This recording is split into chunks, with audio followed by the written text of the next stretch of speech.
It's 7 o'clock. We actually have a quorum, so I'll call the meeting to order. Now we're recording. Start off with the board norms.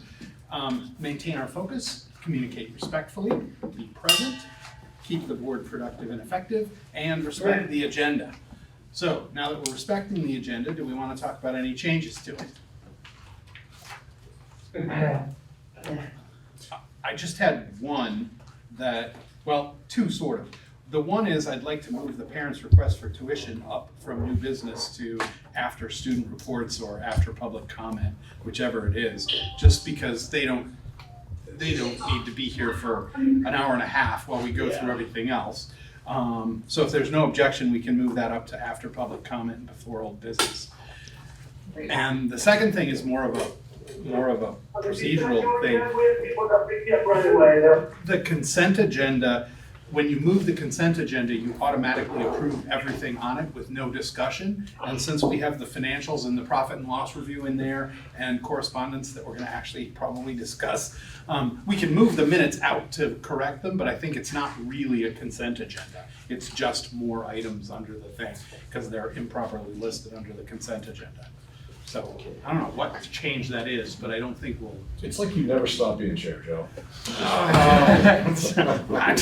No, I stopped. Really, I did. So those are the. Anybody else have anything they want to change, adjust? Just a quick announcement. Sure. The boys varsity baseball team won. And the state finals. When is the final? When are the finals? Friday. All right. That's all I know is Friday. Well, congratulations. So Friday's a day off school, so everybody can go? Except for the seniors who have to rehearse for the graduation, which is on Saturday. Okay, fair enough. Rehearse? Yeah, you're gonna walk in a line and stuff. How much does walking in a line have? You'd be surprised sometimes how long it takes. Right, Peter? You really would be surprised. Okay. They also have to make sure everyone's name is spelled correctly. Oh, details. Okay, so student report. Student, Eli, what do you got for us? All right, we are coming to the end of our school year, obviously. So we're doing a bunch of end of school activities, getting ready for the summer. NHS put on an event for some elementary school kids and upcoming 7th graders who are going to be coming here in the future. And that was awesome. We played a bunch of different games. It was raining that day, but they all had fun. We had a game where they all got soaked in water, so that was fun. As far as sports, I'm not sure about softball. I think the softball season came to an end a few days ago. I'm not entirely sure. But baseball, they did just win. Varsity baseball did just win their semifinal game versus Riverdale, 9-8. It got close at the end, but they failed to pull through, so they had to get Friday for the state championship. So congrats to them, that's awesome. They're on a really good run right now.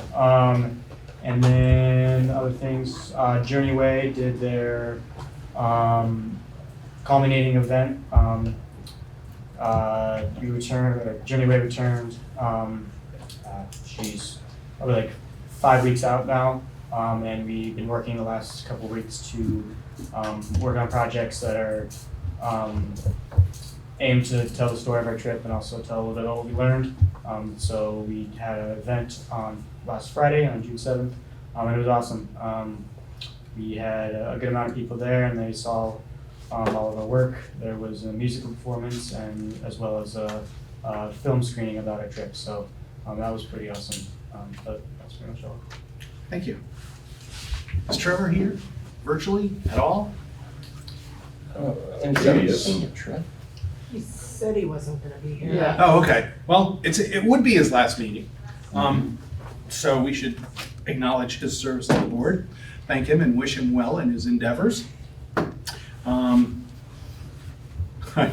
We could have done that last month if we'd have been. I think we actually did. Did we? It's in the minutes. You read those? Good Good for you. Thanks. It's on the agenda ahead. That's the one. Okay, so, and we have a new member too, perhaps, right? Dana? Yes, an appointment. Yes. So Colin Dunleavy Mercier will be in 11th grade next year. He said he'd be willing to give this a go. And I think you guys will be really pleased with his candor and honesty. Okay. So, anybody want to make a motion to appoint him as a student board member? And just as you guys says, you appoint for 2 years, junior and senior year, Mhm. as Eli cycles into his senior year with one more year left, and so you always have a new person coming in each year. Right. So it's a 2-year term. And now Eli is the senior, Old man. the voice of the students.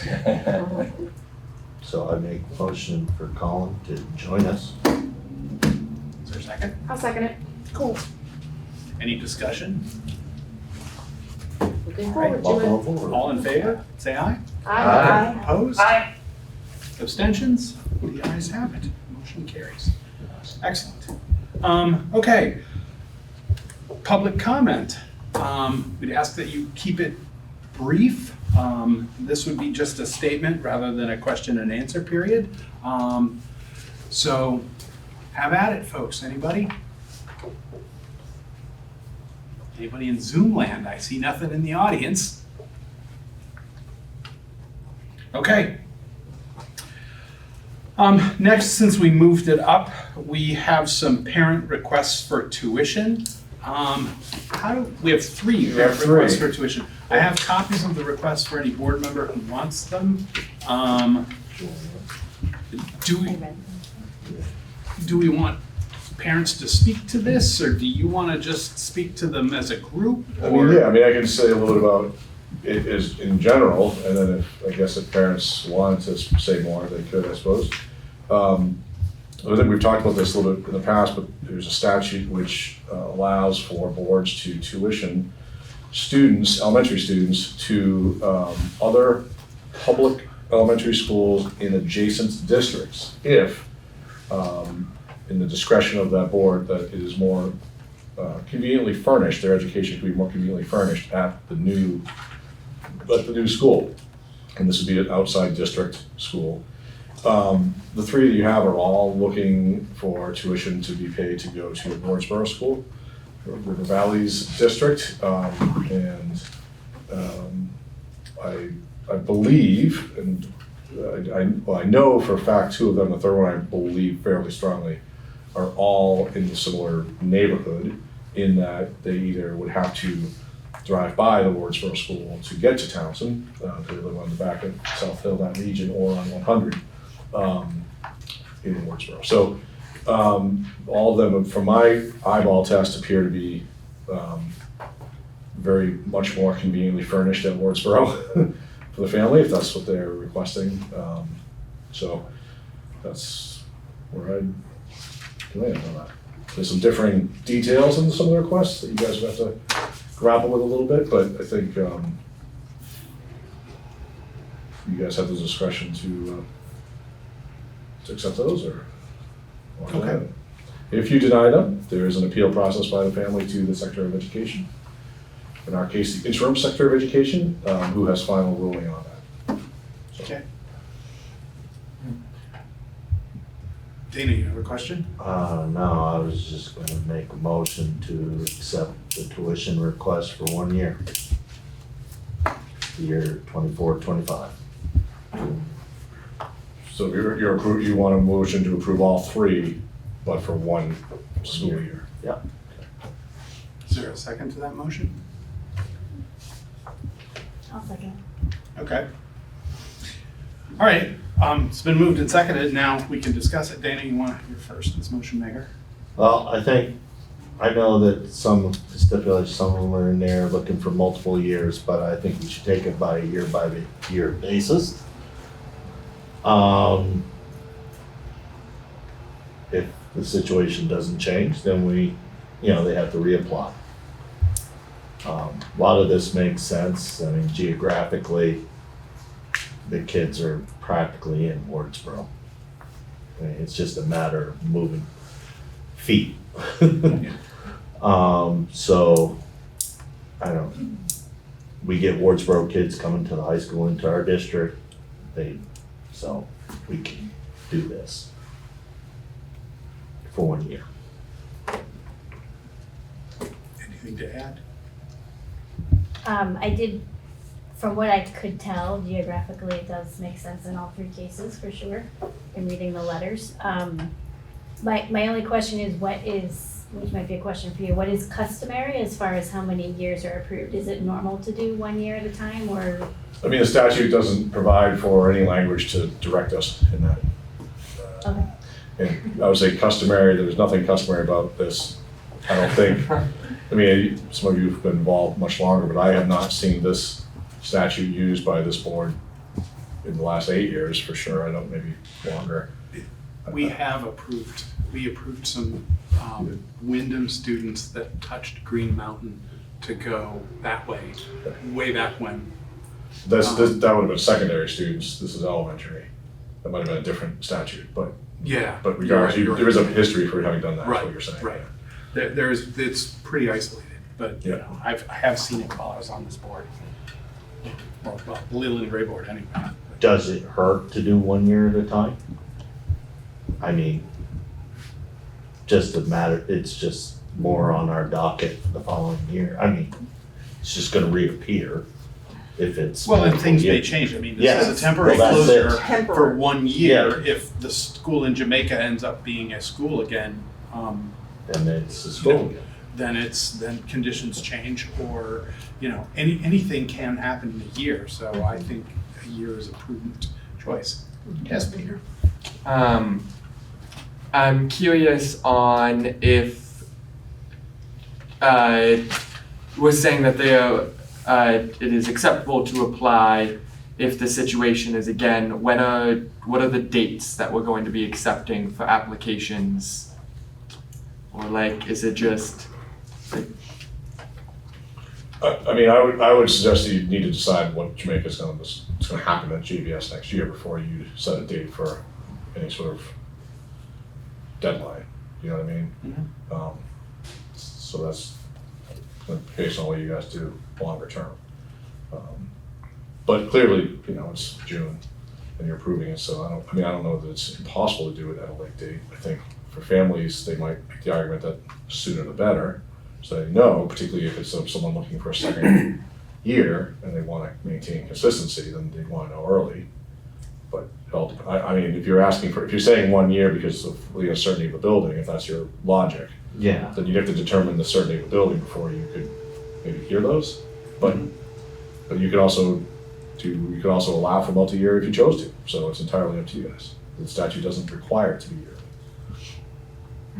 I would just say that I'm comfortable with a 1 year, certainly only 1 year at this point, because it is a temporary emergency closure. And that's the situation that we are currently dealing with. And not knowing what the future holds, I wouldn't want to make any decisions that assume something about that future until we actually decide it amongst ourselves, hopefully real soon. Yeah. I think it's fair to acknowledge the family's concern about consistency, and as a parent, I hear that and I feel that, and I think we need to acknowledge that kids aren't just chits that we're gonna move around if the school reopens. It doesn't mean that we have to okay all of them, but I think it's on us to have in mind both like the kids who are, you know, in our schools right now, but also all the kids who are in our purview, and think about, be really mindful of what's best for this child and trusted parents on that. Just if it's all right to piggyback on that, I would hope that, you know, that families can have that conversation amongst themselves as well, and about deciding what the best thing is. If we are able to only approve 1 year right now, that at least everyone is going into that with the full understanding of what that means, with no guarantees for future years. I can guarantee our compassion, but I cannot guarantee our decisions. Go ahead. I do just want to say that reading the final request in here, the parent is stating that wherever that what they're saying in this is that wherever their child goes for this next school year, they will want to keep their kid there even if Jamaica Village School opens. And so I'm curious if the parent is here. Oh, She's there. I'd be curious to hear from the parent on it. Yeah, please. Got the floor. So Chrissy Haskins. So my son's in kindergarten this year. He's done very well at Jamaica School. And if it was going to stay open, we would stay there. But I'm not going to move him from year to year. So we're making a decision now. And wherever we decide to go is where he's going to go for the rest of his elementary school career. I'm not going to bounce him around. I'm fortunate enough that I can do that if I need to. And there are some other families that may not be able to do that. So I know I did some research and put that in my letter. But yeah, even if Jamaica reopens, I'm not going to move him back there. And I imagine that some of the other families won't be moving back either, or maybe most of them.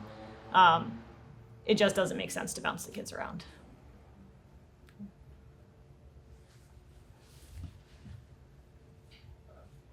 Would your intention be then, if we were to only accept it for 1 year, would your intention be to reapply next year then? No. Okay. No, I'll be moving my son out of district.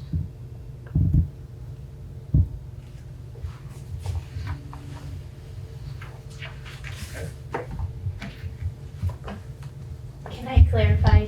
I think, was your question, will the family reapply for For- tuition next year? Yes. Would you? No, because I don't want to move that every year. Okay. Because, I mean, this board changes every year. New people get voted on potentially. And so from year to year, and I see Brad's here, long-term planning. So from year to year, we don't know what's going to happen. And so it's just for my own sanity and my family's sanity and just, consistency in our life. And where I don't want to have to worry about where he's going to school every year. So if we don't get 5 years, and I understand it's a big ask, I get it. But if we don't get that, then we'll be going to a private school. Thank you. Okay, any further discussion? We ready to vote on Dana's motion to approve each request for 1 year? All in favor? Aye. Aye. Any opposed?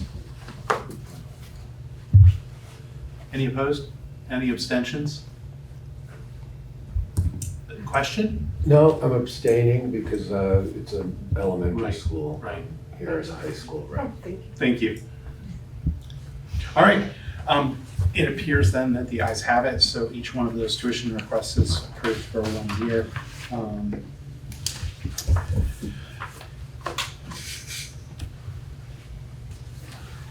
Okay.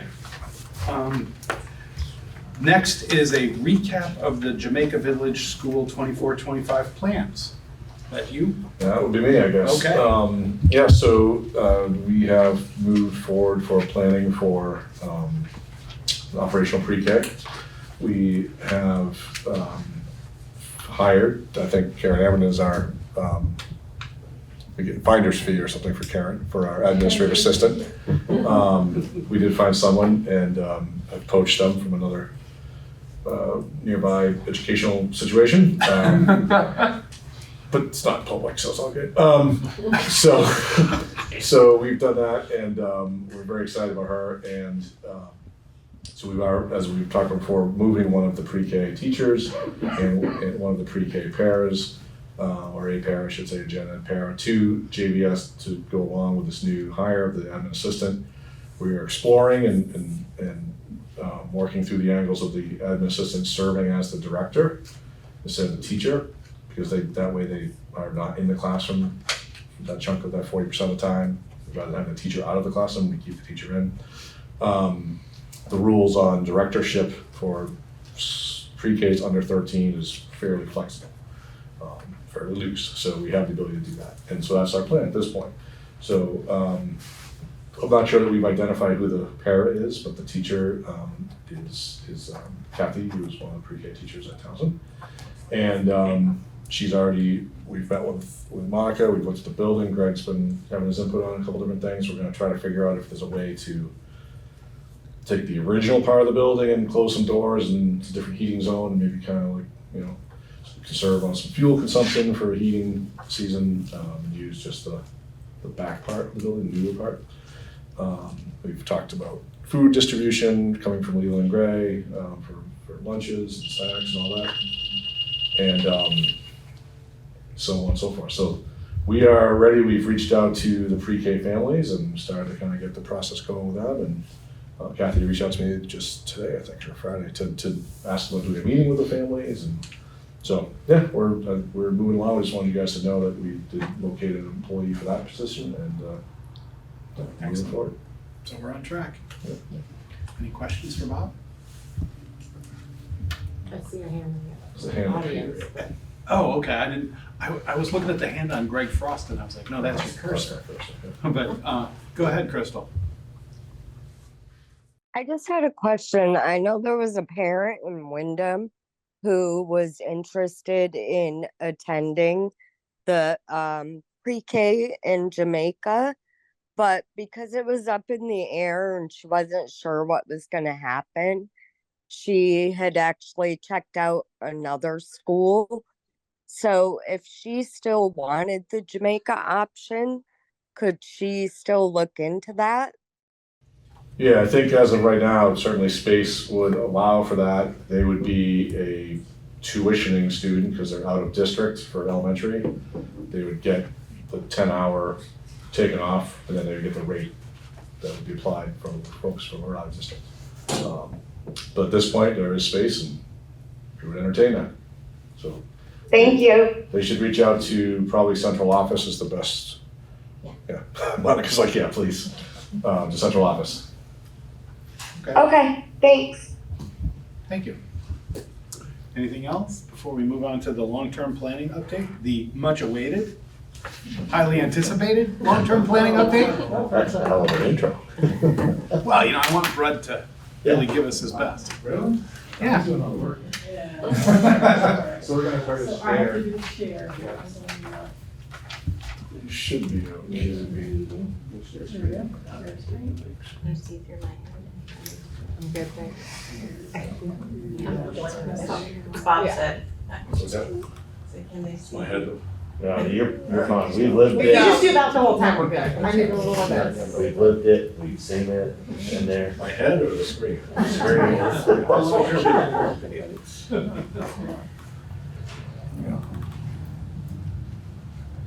So many of you know Brad, obviously, Steve Associates, but you may not know Diane. Diane is the architect for Steve's, who's been sort of taking this project on and working with the team for quite a while now. And So, Thank you I'll both. start with the instructions.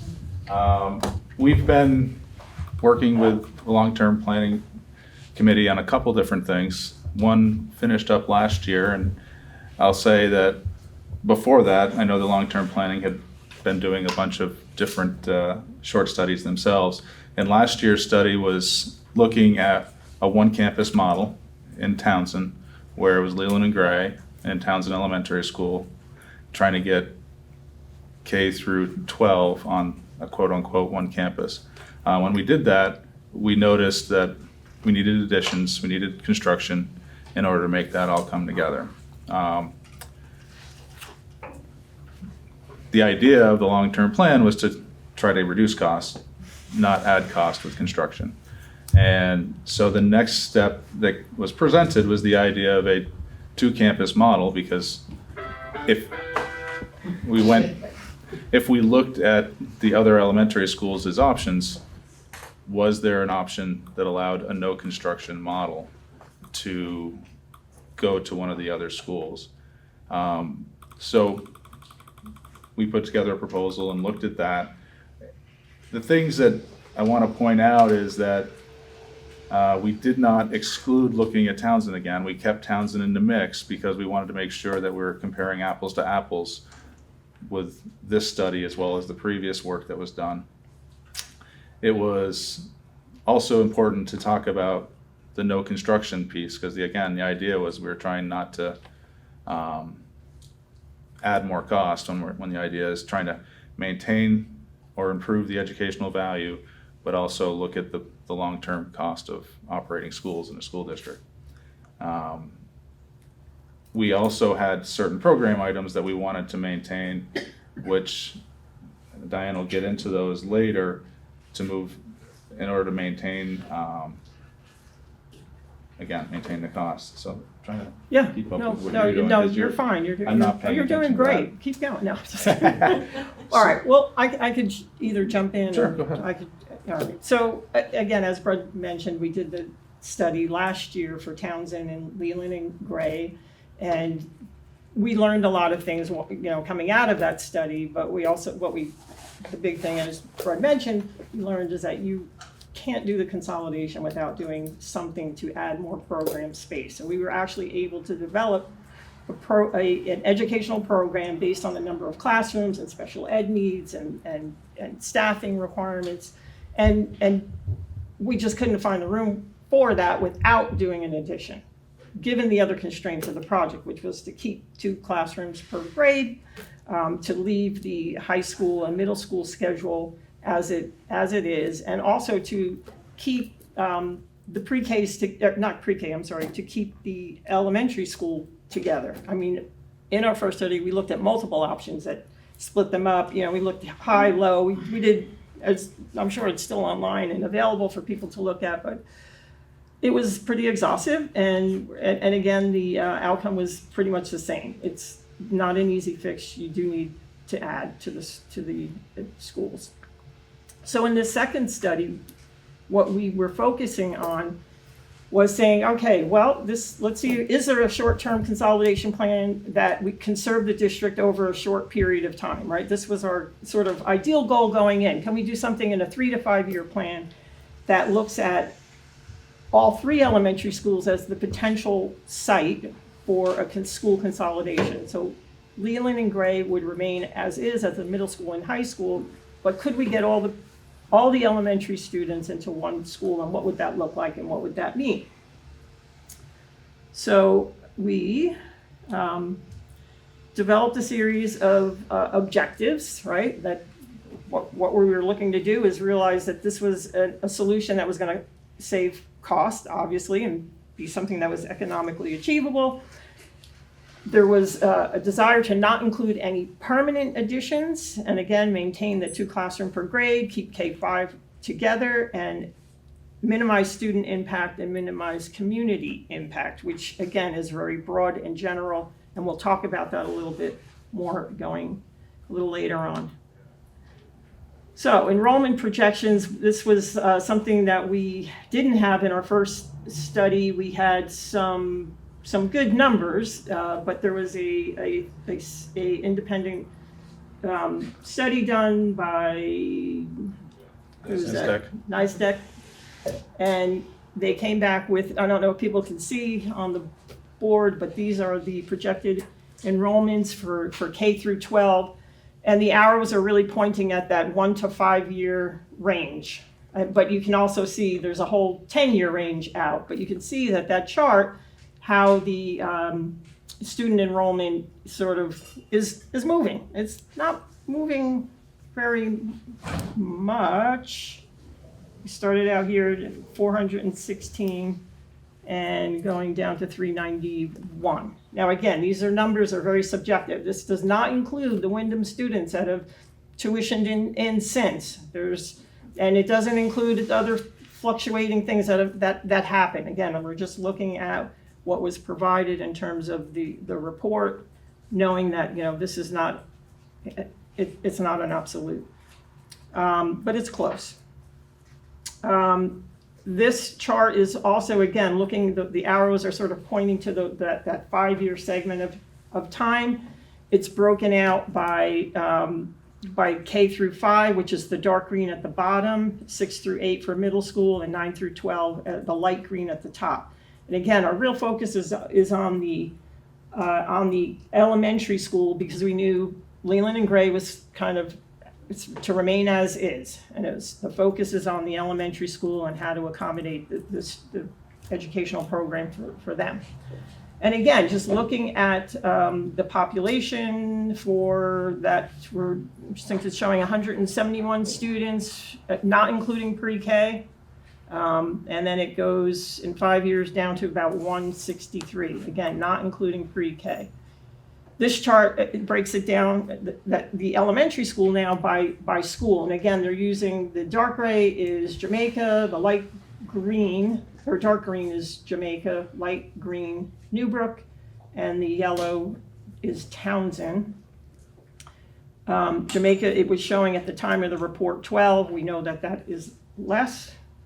And again, using this for data to understand what was the program requirements going to be, how many students were we trying to fit into this consolidation, and the number that I was using was 196 pre-K through 5. So that was just kind of a round average. Okay, so next we looked at, and again, this chart is just showing the percentages of change, and you can see it's not dramatic.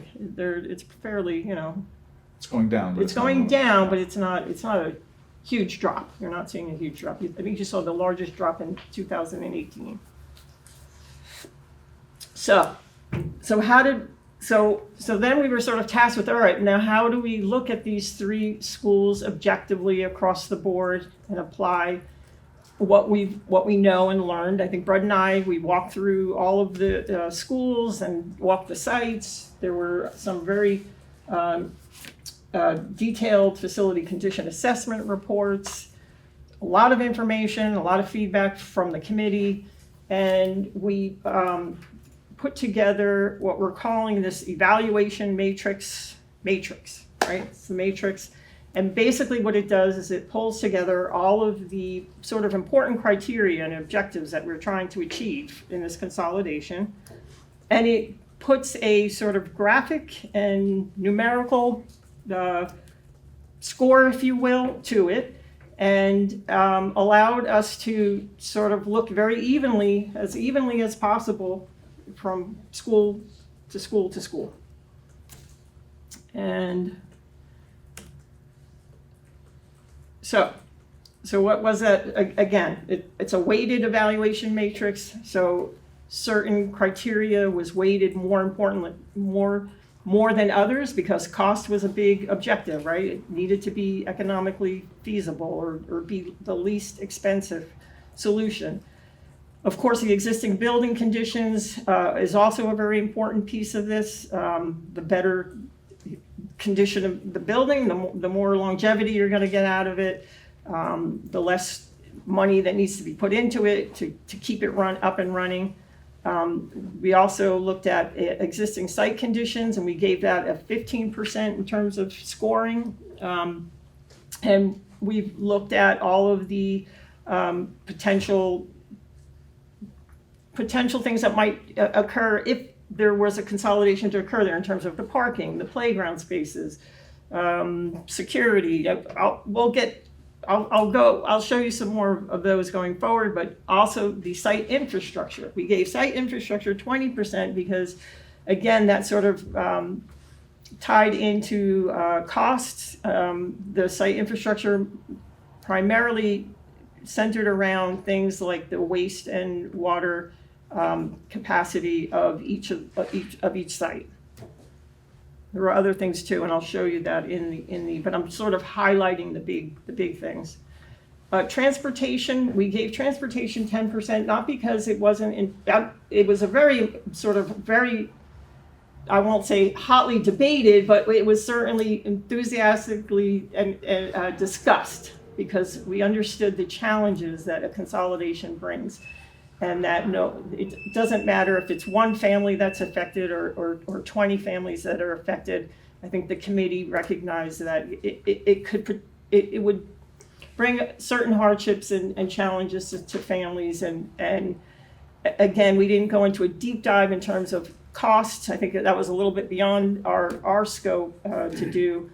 But I think everybody sort of recognized that, for example, Townsend, which is more centrally located, just tells you that, that may be less of an effect versus having to go travel all the way, to Newbrook, and everybody's traveling in this direction and throughout the district or to Jamaica. The existing educational program capacity was rated a little bit lower. Again, this is looking more at what is the existing educational program in the school, and is it sufficient? Is it serving its purpose now? And which would basically means, as we start looking at how to accommodate an increase of students, does that educational program still serve, right? So we gave it a little bit, a much lower score, but basically looking at things like, for example, like all our common areas, everybody, is there a library or cafeteria or gymnasium? Is it adequately sized? Or so it's, again, very somewhat general, but hope to try to apply this evenly across each of the schools. So, starting with the first one on the cost implications, raining money. This, again, I think, was this made available online, all the appendixes? Or? Yeah, Yes? so Okay. just a quick note of that, if All right. folks are looking for this online, if you go to the SU website, in the top right, and go to those school boards and click on West River, you'll see a series of buttons. Once that screen opens up, there's one that says Reports. You click on the Reports button, and then you'll see some folders in a Google Drive, and I believe there's one that just says Long-Term Planning. And if you click on that, it will bring you to all of this, is all in that location. That's what I've been told. So hopefully, if after this meeting, or if now you're on that website and pull up any of those documents, or hopefully this presentation will make it a little easier to digest some of the information. But really, the bulk of our study was condensed into this sort of matrix, which is Appendix A. It's 4 pages and pretty comprehensive. So I'll try to break it down. Again, we looked at cost, existing facility, site conditions, site infrastructure, transportation, and existing program. So what we're looking at here on the screen right now are the costs. And again, I'm not going to do a deep dive into all of the costs, but this first part, what we used in this section is we rated it on a scale of 1 to 9. And we were looking at really rough order of magnitude costs. So for example, at that first line where it says costs ROM, that's rough order of magnitude. For capital needs assessments, which is really referring to the facility condition assessment reports. So we really extracted a lot of good information from these reports. These were really done very well. So good consultant to keep in mind. And we, if you look to the right, you'll see a column for Jamaica, TES for Townsend, and NB for Newbrook. And we, as a group and as a committee, we just hammered through a lot of this data and discussed it and debated and did the best we could given the information we had. And at the bottom of this, and I'll go into a couple more of these because I think they're interesting and important to talk about a little bit, because again, you keep hearing us talking about, is there a solution that doesn't add any permanent construction? So that was a tall order. So and that's actually, we also have in here operating costs, and Brad, you're going to kick me under the table if I start talking too long on any one of these, because I know you guys have a long night ahead. So, but we're looking at water infrastructure, sewer infrastructure costs, and some transportation costs. And if you look down at the bottom, I've put a little sort of yellow bar there so you can see the total weighted points received for each of the schools. And again, a higher score meant that it was more beneficial or less costly, and the lower score, a higher cost. I talked about these facility condition reports. I won't get too much into these other than to say what I have up on the screen I'm showing are the facility condition index analysis for Newbrook, Townsend, and Jamaica. And it's really just so that you can see a sort of side-by-side comparison in terms of what the report states in terms of improvements needed for each of the schools. And it's the ratio that they use, it's a formula, and it has to do with the replacement costs. But the bottom line is, if you look to the left and look at the 3, 5, or the current FCI, the 3-year, 5-year, and 10-year, it's telling you the amount of improvements needed at the school, basically. So, for example, we're looking at Newbrook at the top. It says current FCI. It's recommending, based on what on its assessment, there's $28,000 worth of work that needs to happen, and in 3 years that's $260,000, and so on. So that was weighted in the cost analysis under the I think it's number under 1, yeah, and I think it even shows up a little later. So that is that. Now again, we talked about another, cost being that it is such a big piece of this. As I mentioned, there's a school program that we developed during the first study, and we applied it to this study, in that we sort of equally said, all right, we know what is missing out of Townsend to make that a workable school program. How does that apply when we look at Newbrook and Jamaica? And that is a study that you'll see in Appendix H of the reports. This is this is a sort of condensed version of it. But if you have time and you want to look at that, I'll explain what you're looking at. You're seeing each of the schools, every single program area listed, its square footage, its capacity, how many students it can hold.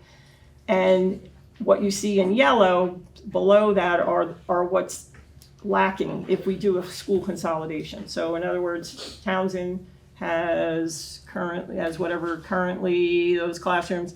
What's below is what you would need in order to get it up to the program where if all 196 students were in this school.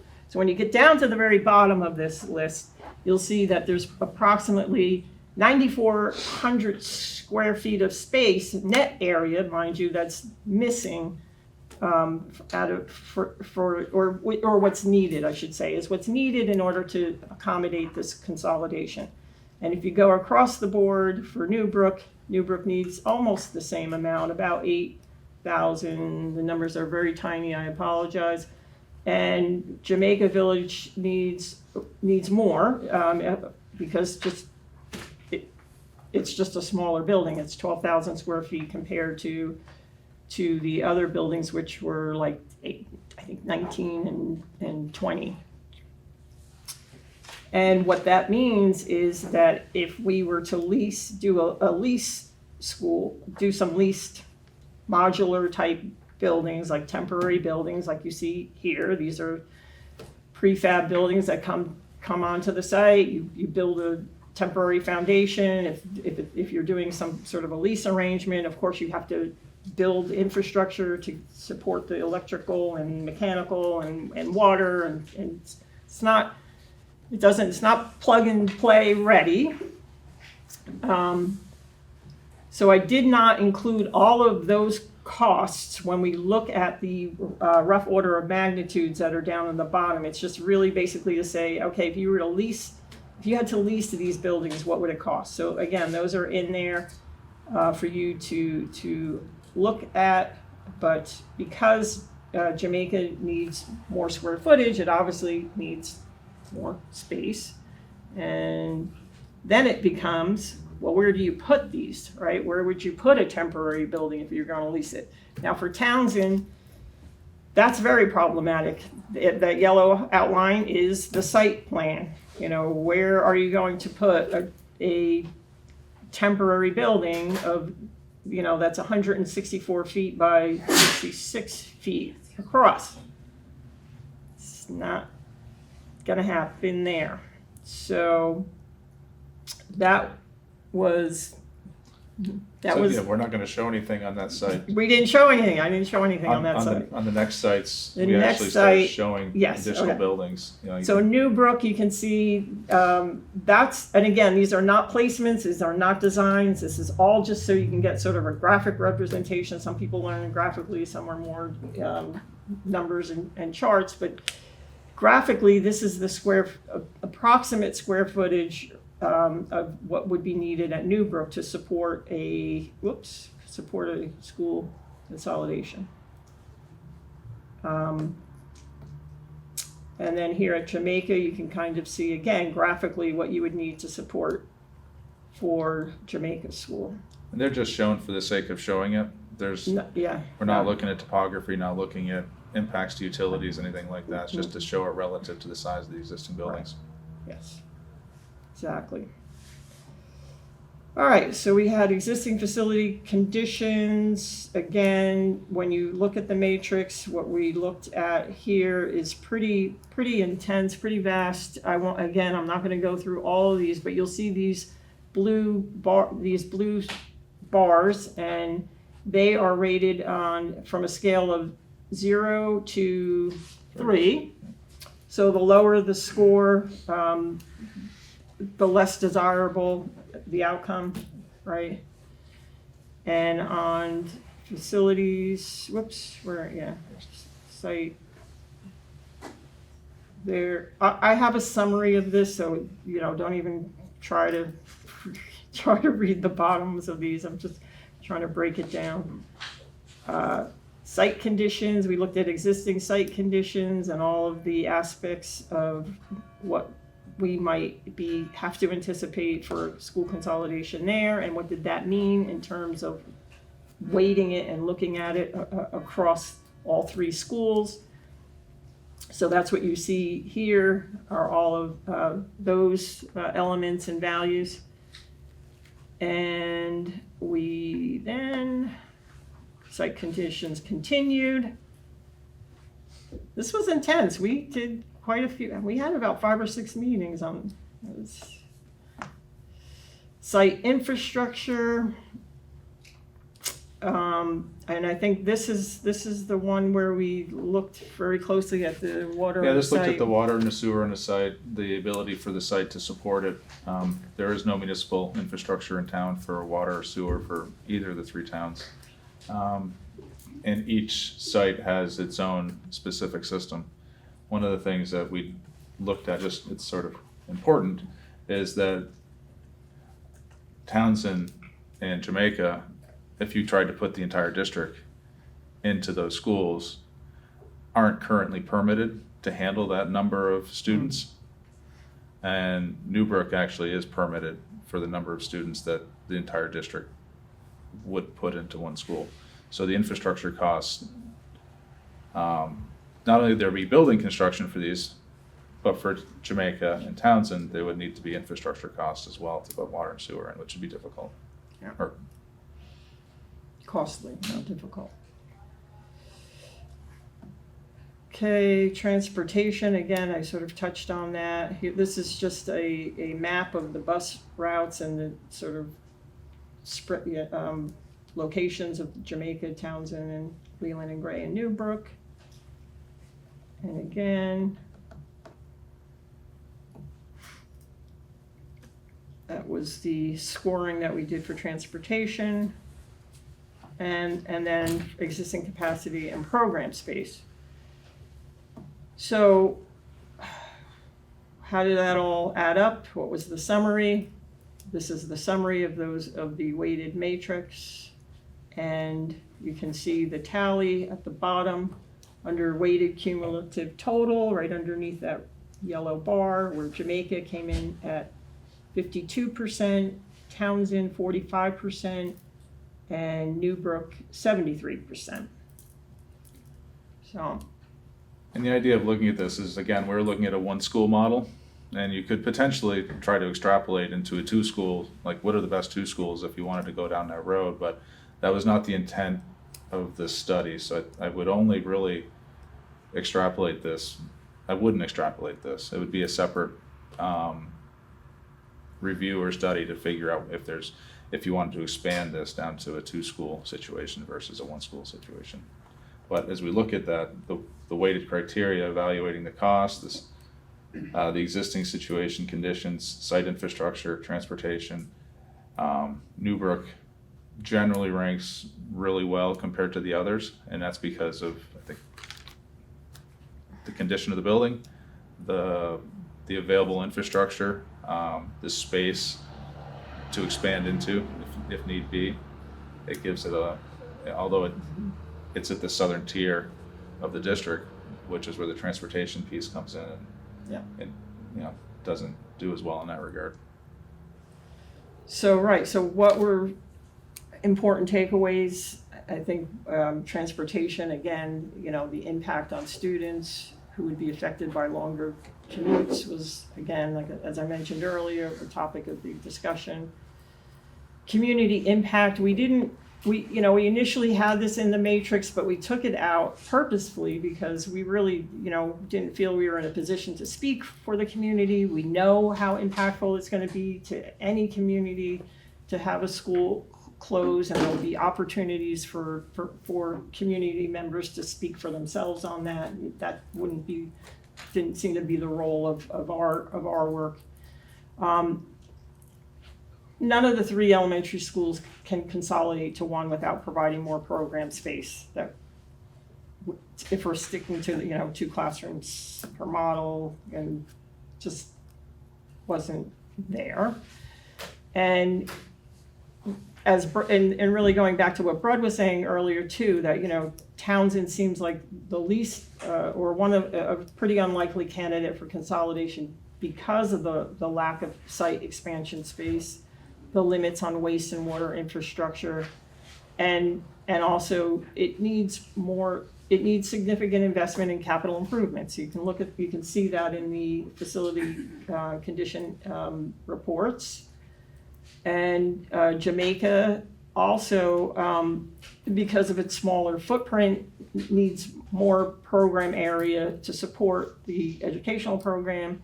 It also has challenges with the water and sewer upgrades. It's not as complex as Jamaica, but it would be, as Townsend, but it would be a significant investment to get that water and sewer to be able to support over 190 students, or even 180, whatever we ended up with.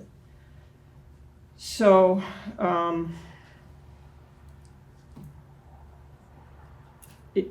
Newbrook did sort of rise to meet more of the committee's objectives and conditions. It had the lowest projected capital needs costs going forward, has more than ample water and wastewater capacity. It's in better overall condition, the building itself and the site, and there is more room for expansion. Not to say that certain things would need to be displaced and studied and looked at further, but it did seem to be the best candidate for a pre-K 5 school consolidation. So, questions?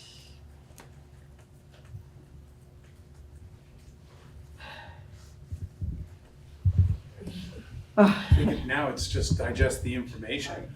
I think every question thought of's been answered in the report, hasn't it? Go ahead, Peter. Just as an estimation, how long do you think it would take to do a study on going to 2 schools? We talked about that a little bit towards the end of the study, the conclusion of it. It'd probably be a similar time period. I also felt like in listening to the long-term planning committee that this work sort of laid the groundwork really well that they potentially could do it internally at this point. We could help, but it felt like this, I think this did set the groundwork to help the committee do it on their own if they wanted to. It seems like there's not any new information Right. at this point. Thank you. Anyone else have a question for Stevens and Associates? All right. Thank you, guys. That's a ton of really good information. I know you worked on that with the long-term planning committee for a long time. And it seems like the long-term planning committee work is not over yet. Now we need to figure out where do we go with this new information. And I would, Joe, I guess I would just challenge the board, not right now, but at some point to think about the short long term and the long term. So is there a vision that the board has for 7 to 10 year plan, which sets us up for 75 years of operation? And then what does the next 1 to 10 look like? That's what I would, I guess, challenge the board to consider that in the model as the board eventually charges in another committee at some point to look at something, that would maybe be sort of a 2-pronged approach, maybe a study of the long term and then a shorter how do we get there process as well. So, I agree. but I don't think there's any, I agree, I don't think there's any new information. I think from here on in, the players that are involved, including the administration, could handle an internal think fest on this. Just need the board's direction. Okay. I think that's fair. Lindsay? I just would recommend that the board take all of the information and all of the appendices and devour it thoroughly. Because whatever decision gets made needs to be a full board decision. And it's a conversation that we keep not having. It's a hard conversation. There's not an easy answer. We continually keep finding there's not an easy answer. We are continually not surprised that we haven't discovered some fancy new answer every time we do a thing. That being said, we want what's best for every kid in this district.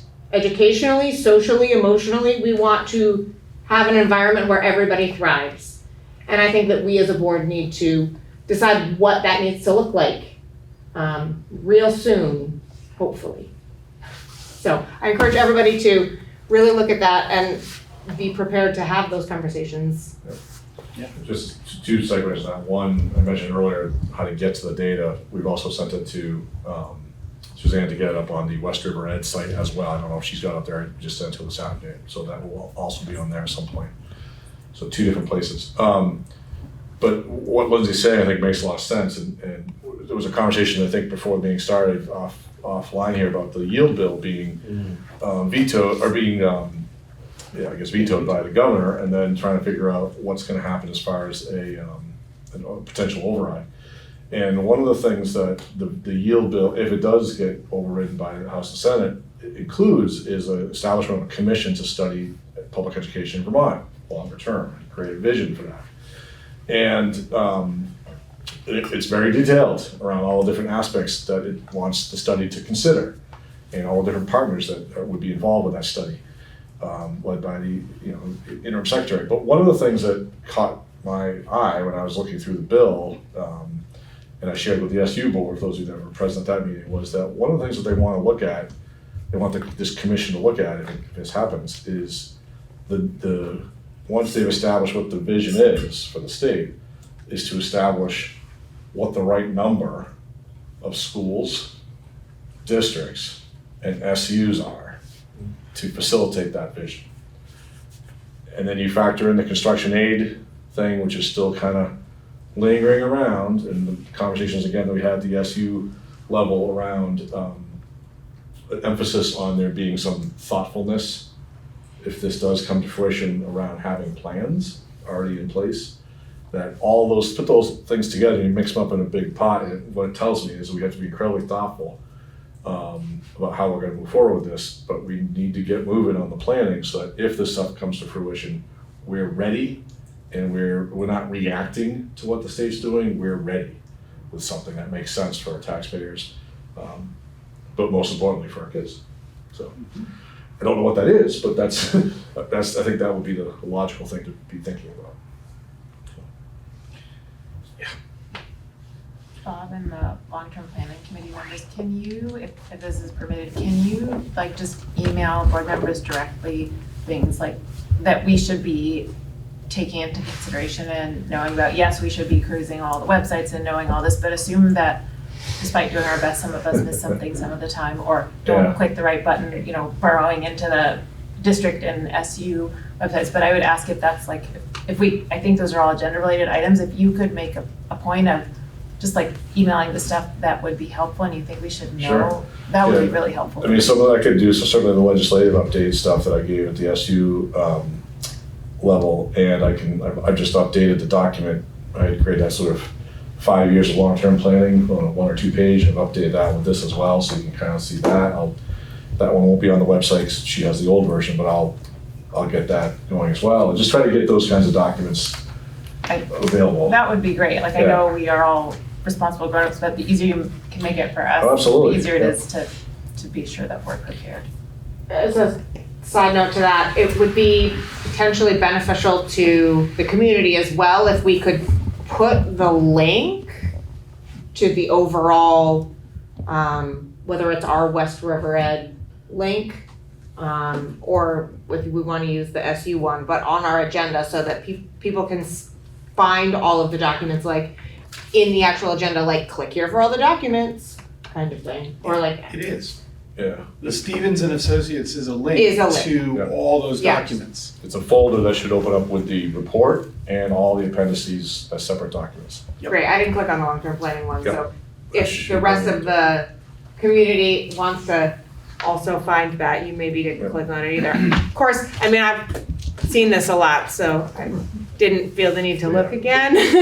So just to restate, because this has been one of the criticisms, fairly so, that things haven't been available. The link clicked through this agenda, the SU website, through West River, through reports, and hopefully by tomorrow on the West River Ed website. So those are 3 different areas you can come out and get to the same information. Spread the word. Yep, it's out there. Now let's have folks begging us for less information. Stop sending me so many emails, that would be great, but like until. Yes. And for the legislative stuff, I mean, if anybody on the board is not getting an email from VSBA with this, I mean, that was all detailed out this afternoon. You know, let me know, as a VSBA rep, I can get you on there. You should be getting that though. All of that legislative stuff's pretty available. Okay, so the next item on the agenda was really next steps of long-term planning, and I'm thinking we almost covered that without, talking, without saying that's what we're doing. It's like, so we need to now, as a board, go through this stuff and think about it, and I don't know if we end up with another committee that does some of the things that Bob suggested charging the board with. What do we do in the next, the next budget season and the next year or 2 after that? But, truthfully, we do need to look at where are we in 10 years?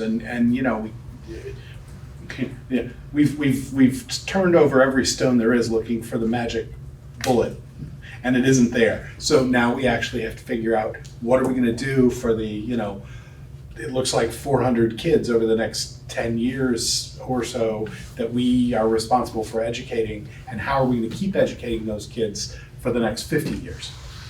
And that's a daunting task.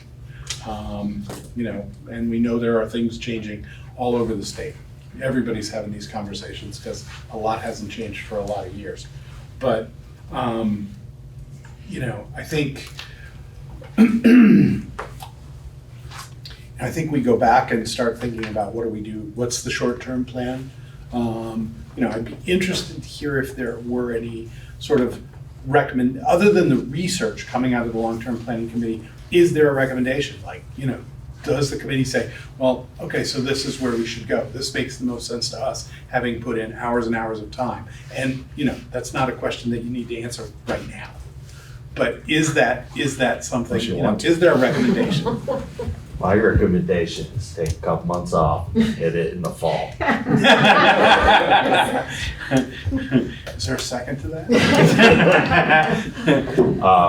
See, I really didn't mean to put you on the spot for tonight. It's just like, you know. But I'm just saying from what some of us have been on this committee, let everybody else catch up. We gotta have community time.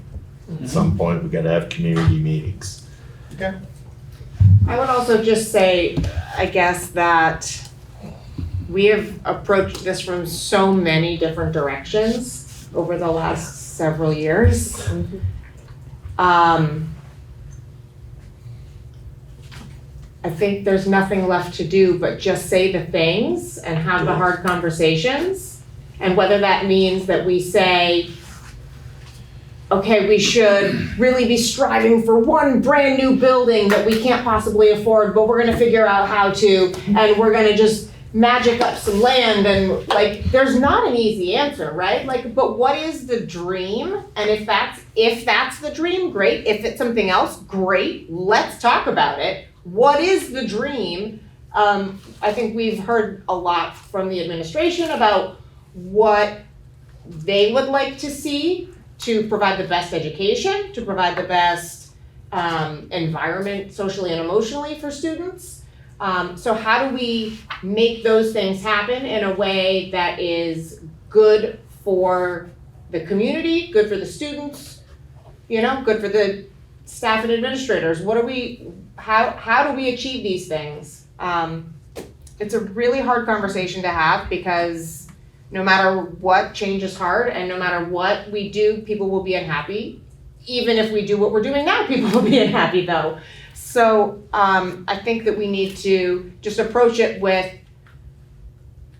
as open and honestly as we can, with the best intentions possible, so that everybody understands that we're really here trying to do something amazing for the students that we have in our community here.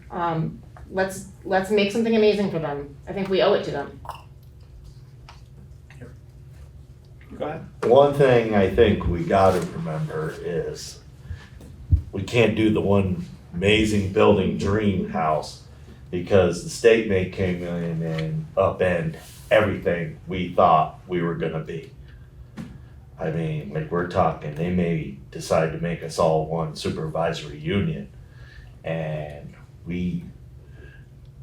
our whole way we look may look different. Mm-hmm. It may come down to regional stuff. And I know some of us have pushed back on that, but I got a feeling it's coming. County government, regional schools, I think it's coming. Less supervisory unions. So if we get too far down into a path, we may be abruptly stopped. We spent a lot of money for nothing. So it's something to think about.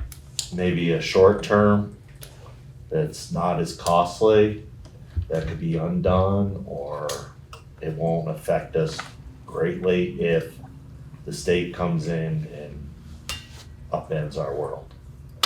No, I agree. And, you know, that said, we work really well as an SU.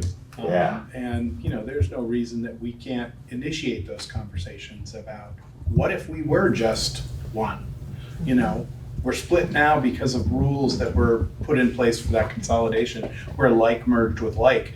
But if that's going to go out and it's going to become regional, we can get ahead of that conversation and, you know, that's the kind of out-of-the-box thinking and innovation that we need to, yeah, oh, thanks. That's the kind of thing we need to, when we start talking about where do we actually end up in 10 years, those are the conversations we need to have, rather than just thinking smaller. Go ahead, Emily, and did you have a question? I was just pointing at. Oh, thank you. Go ahead, Em.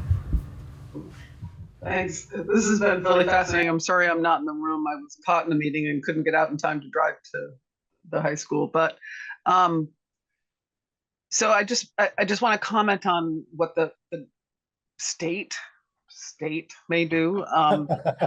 If so, you all talked about the yield bill and the veto of the yield bill and the potential to override. That is next Monday and possibly into Tuesday. The veto override session, the veto session is held those 2 days, probably Monday and possibly into Tuesday.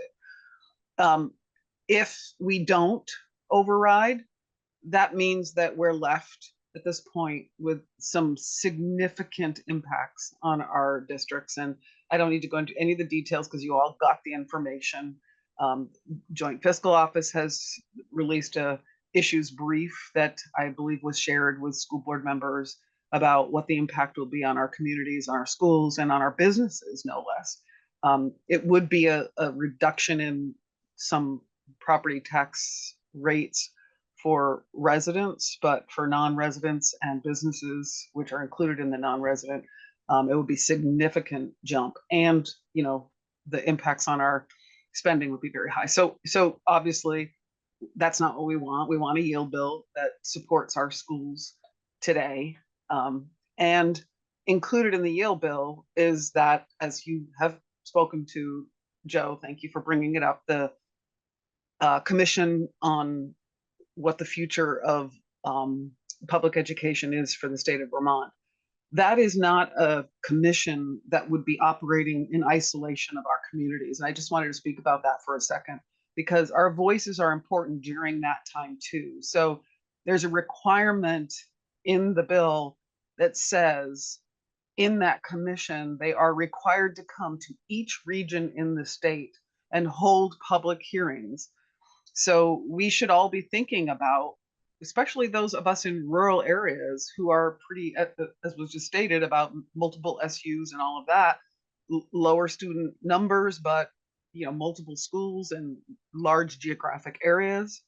We should be having that conversation not only if we're able to pass the yield bill and the Vermont Future of Vermont Education Commission starts, we should be thinking about that now.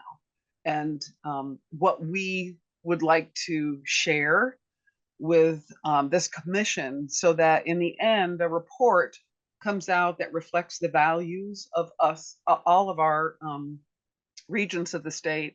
And I'll just say, because I represent not only just my legislative district, but my school district and SU for many, many years, our feedback is critical, and that of our neighbors is critical. So if we are able to move forward with this commission and this investigation on what our future should look like in Vermont, we have an opportunity here that I don't want us to pass up on. So let's cross our fingers that we can override this veto and move forward with this investigation and link it to the work we're doing here that was just reported tonight, which is so critically important. I don't know the answer, but if we are really serious about this, we're going to know a lot more at the end of that commission's work about how much we're going to need to fund for school construction aid, which is going to be critically important for those of us in rural areas. Will that come to us only on consolidation? Will it be based on specifically on critical need? I don't know the answer to any of those things, but I don't think we should sit on our heels waiting to see what comes out of that commission if it does get over, the veto does get overridden, but that we should continue to move forward. I think Lindsay was absolutely right. Take some time, every one of us as individual board members, to go pouring through the hard work that has been done by our long-term planning committee, but we need to continue this conversation at every meeting so that we can start pulling ourselves together and pulling our community into our conversation so we're prepared when the outcome of that commission is complete, that we will be able to fit our needs into that after sharing while the process is in place. So sorry for taking up so much time, but I just want to make sure that you all realize we have a voice and we need to continue to use our voice as loud as we can through this process. Thanks, Emily. Okay, anything else to cover under next steps, or do we move on to NEASC? So are we just gonna revisit next meeting? It stays on, it's gonna stay on the agenda until it gets solved, so, for my lifetime. All of ours. Seriously, I think it stays on the agenda. I don't think we are in a position to take a next step at this point. So anything that, committee, is there anything that we could task administration with in the meantime that might be helpful? I don't think so. I think that we have, as please tell me if I'm wrong. I think that we have asked the questions that we had to ask and got answers that exist. I would say the immediate question that was asked of the committee was, is it possible to consolidate into a single elementary school? So, yes, the answer is yes, we can. The answer is that it comes at a cost, and that cost is loosely put in here. I guess is it without having the board, without the board having decided on a longer term vision, I don't know that it's prudent to spend money on a short term solution that may or may not be beneficial. So I think personally that the board should look at all of the information, think about what needs to happen, what the big picture should be, what you think the big picture should be, and then we can talk about whether or not a short-term solution is worth X amount of dollars or not. If that Okay. makes sense. Yeah, thank you. So do your homework over the month. That next meeting. Is there any sort of cost comparison for the estimated cost of what it would be versus the potential savings that could be versus what the standard operational costs would be instead? That was a lot of words. Was that understood what I was trying to say? I think so. Basically, what is that plan cost versus what a normal operations would cost? Is there any sort of way that? You mean as is, Yes. status quo Operating budget. versus, Thank you. What is the savings yeah. doing one thing? That's what you wanna know. Mm-hmm. We have not delved into that in detail. Waiting kind of to get the information out there before we're tasked with doing something, because we've been tasked for, we've done a lot of this work before. So I think that understanding exactly what the board wants to see from us is important, and I think that's the digesting part. Mm-hmm. So if I do think that it may be beneficial for our next conversation to be able to compare, because we do have costs for, okay, yes, we can do a single elementary campus with a cost, but we haven't said what the flip of that coin is, which is, okay, well, what do we save? This is what we have to put out, but what are we saving by doing that? And so that actually would be beneficial to the next conversation, because then we know what the actual answer is, right? What the total dollars are. There's some assumptions. Of course, that of you have course. to tell us what those assumptions would be in order for that number to be close to accurate, right? Yeah.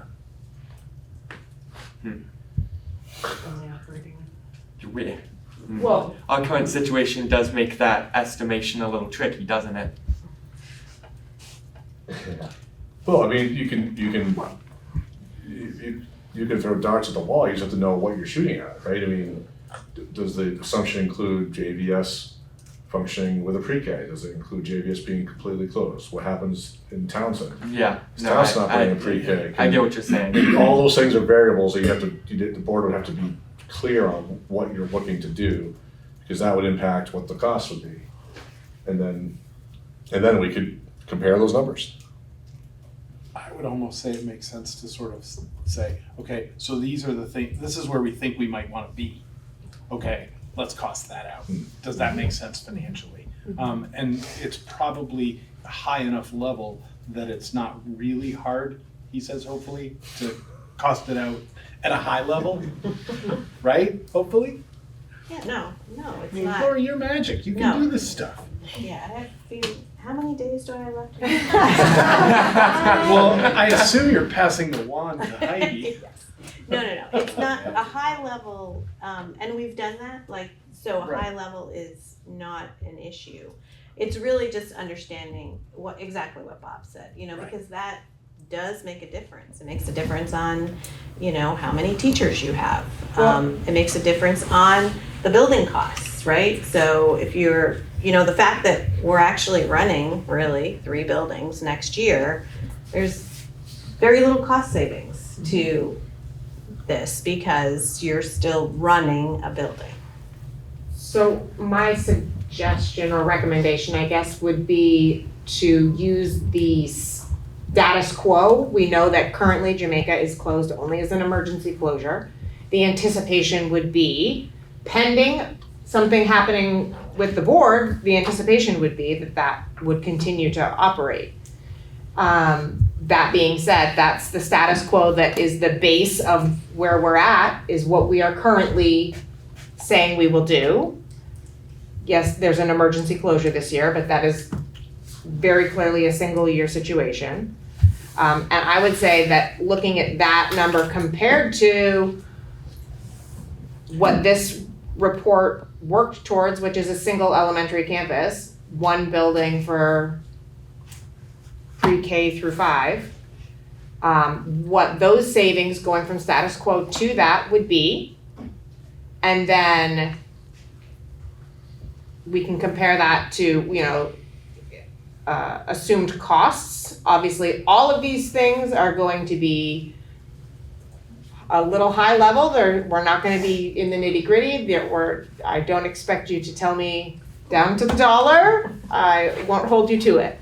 But I think that having a general notion of what the actual cost would be, and until we as a board choose to do something different than what we are currently doing, we are doing what we are currently doing. Right, and the budget is built on the budget that you approved, that the voters approved for fiscal year 25 is the status quo. Right. Right, so we have that information.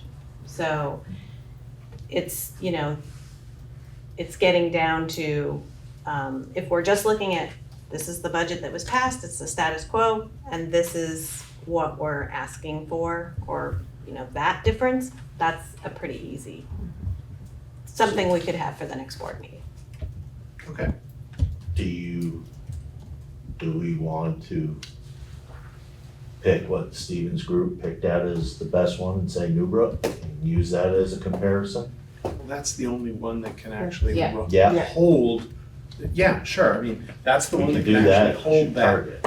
as a target. So, show us what the Stevens Group says works, but how much do we save over the approved budget? And I'm assuming you want to do a temporary building versus because they gave us, Yes. Yeah, that was 180K a year.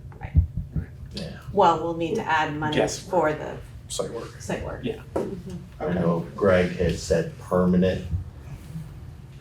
It's somewhat, but that's, we're not there. Let's just do the temporary and see what that does. All right, you got it. Lindsay and long-term planning folks, is your sense at this point, I think maybe this doesn't make sense before we really have time to dig in, but is your sense at this point we're just discussing how to make whether it's sort of like status quo or how to make a one school model work, or are we still is it still worth discussing? Are we still discussing multiple schools, or, and no no weight in that, just I'm curious where you see I this mean, conversation going. personally, I think that we're talking about everything because we haven't. Yeah, we And I haven't. think that we've had the conversation an awful lot of times. Every time we have it, we are pointed towards, okay, let's see if we can, yes, we see the benefit of being consolidated. And so let's see if we can figure out a way to do it. Let's study if this is a way we could do it. Let's study if this is a way we could do it. It doesn't mean that that is exactly what we have to do. It means, I would say that every time we have had this conversation, it comes back to, that is the best, consolidating allows us to provide the best possible environment for the kids that we are educating. Is our sense that's already kind of a board premise, It's or? been told to us multiple times from speaking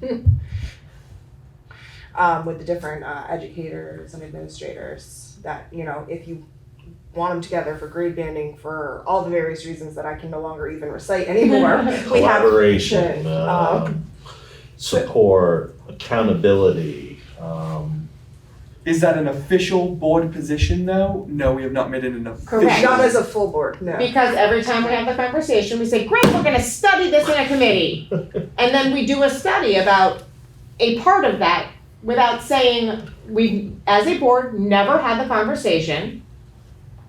Is that our goal? Is that our long-term goal? We're gonna study it several different times. We're gonna come back and tell the board, this is what we studied, this is how we could do it, this is what it means, and then we're gonna kick that can and do it again. And so here we are begging the board to finally have a conversation as a whole board to make a long-term plan that we can all work towards as a board, because it's a decision that needs to get made and it's a decision that we all need to make together. I think the short version is, I think your answer, sorry to give you a Go short for version of what was said, but until you know what that long-term one is, the middle steps, you don't know what's best, you don't know what are the stepping stones to get to that. And I think that's why I would suggest that you have to figure that one out first, because once you figure that out, where you want to be in 10 years, 12 years, whatever, and then now you can talk about how to get there.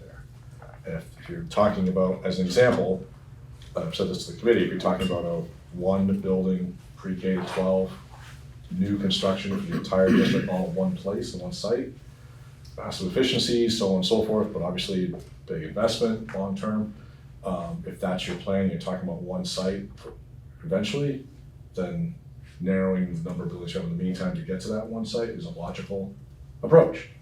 If that's not what the board wants to do, and the board wants to maintain sort of the neighborhood school model, well then, you know what I mean? So I think it depends on where you guys want to go longer term.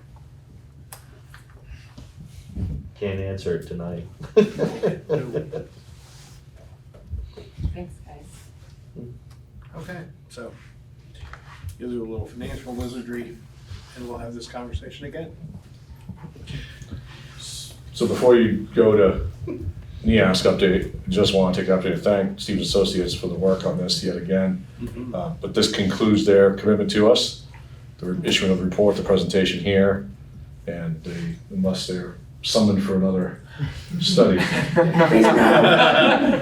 just want to say thank you guys for your work with us. Great. Thank you, thank you. Oh, Zach, we're clapping. Okay. Clap. It wasn't a hand. I thought it was raised hand. All right. So is there anything new with NEASC? Not really. They're continuing to compile stuff for the visit in October.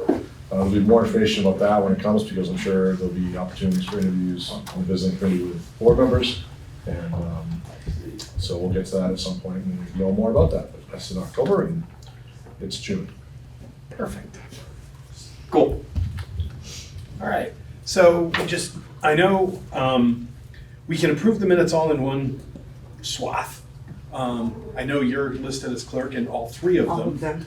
And that's incorrect because it's Peter in all three of them. Which I'm not actually even on the May 28th one. I attended virtually, and I am not on it. You must have been very quiet. I don't think that I did say anything. And that was indeed. All right, so we need to add Peter to May 28th, and we need to correct the person who is the clerk. We need to change that from Leanne to Peter on all three. Spell your name right. Me too. The 28th was the one you were. Yes, May 28th. Anything else need to be corrected before we? Which one?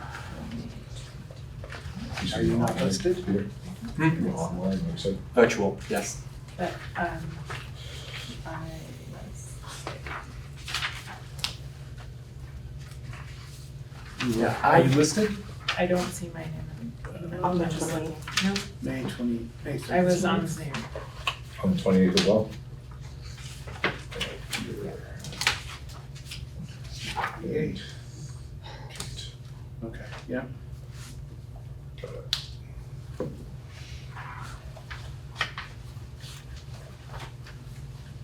Okay, any other corrections? All right, so we just need a motion to approve those minutes as amended. So moved. Seconded.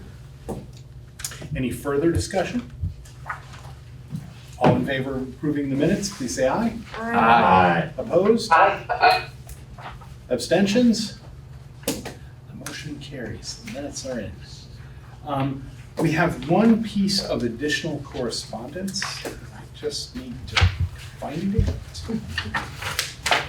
It is a proposal to the board from, I guess the Leland and Gray alumni class of 2000 from Beth Wells and Ryan Kelly.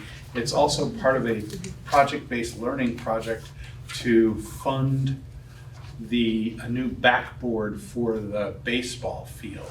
Part of the funding is coming from the memorial for Dylan Landers, and they're making a request of the board for additional funding to complete the project. Is anybody here to speak to that from the people making the request? No? Said she might be on. Yeah, I thought she was gonna try and join by Zoom. I mean, the project, the project is a $30,000 project. And they're looking for, I thought they gave us a number. 20. Somewhere around 20,000 from us. And, you know, it's not warned, but we could do something if we wanted to. I guess my inclination would be to put this on the next agenda and actually have a discussion and distribute this request and, you know, talk about it. You know, we do apparently, you know, we do need a new backstop, and some of this work is necessary. The presentation. The presentation is behind me. But I mean, it would be great to have a presentation from that project-based learning class talking about it, and I'd also welcome the opportunity to have the people making the request be present. But that was additional correspondence we received. It should have been part of the PBL, What? right? To have a group here presenting. Yeah. Yeah, well, they're on the spot now. Go ahead. I'm I sorry. just have a question to consider. I know the PBL group was specifically focused on baseball, and I saw their presentation, and it was really great. It's well done and well researched, but I would ask that if we're gonna make a significant improvement to the baseball field, we consider doing similar improvements to the softball field. And it's at a disc field. That is a joke. I can't speak to the Yeah, I would status say of I that wanna stage, but I wanna one of them talk might be to better than the other already, I don't know, Right, so. I know that wasn't research, but maybe a group, I have no idea who. Maybe we can put our It is athletic a- director on the spot. softball, yeah. Does it need it? Maybe that was new 3 years ago or something, and I have no idea. But yeah, we can certainly put that on the agenda and have a full discussion of that. Any other questions that this request raised that you'd want to have that need to be like looked at before we put it on the agenda? All right. So we can approve the financials, the bills and pay orders. Yeah, I will make a motion to approve pay order 68 for $156,783.09, and pay order number 70 for $20,000, $925.21. I reviewed them, I'll second it.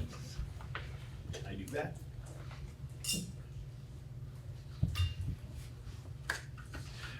Any questions? All right, all in favor of approving the pay orders, please say aye. Aye. Aye. Any opposed? Any abstentions? Motion carries. Laura, you have a P&L report for us, right? I have a P&L and I have a TAN, tax anticipation note. So the P&L I sent over the weekend, so I don't know if anybody had a chance to look at it, but looking like you're in pretty good shape as we wind up the year. Roughly a $500,000 surplus. There's still more revenues to come in, more expenses to be had. This is unaudited, so we have that that needs to get done. So is there any questions about it? Line item questions, anything? No. Okay, Thank you. Do you want to do your TAN now too? I do. Then you can run away. Okay, so every year we go out for a tax anticipation note, just in lieu of taxes coming in. And this year it's 1.4 million.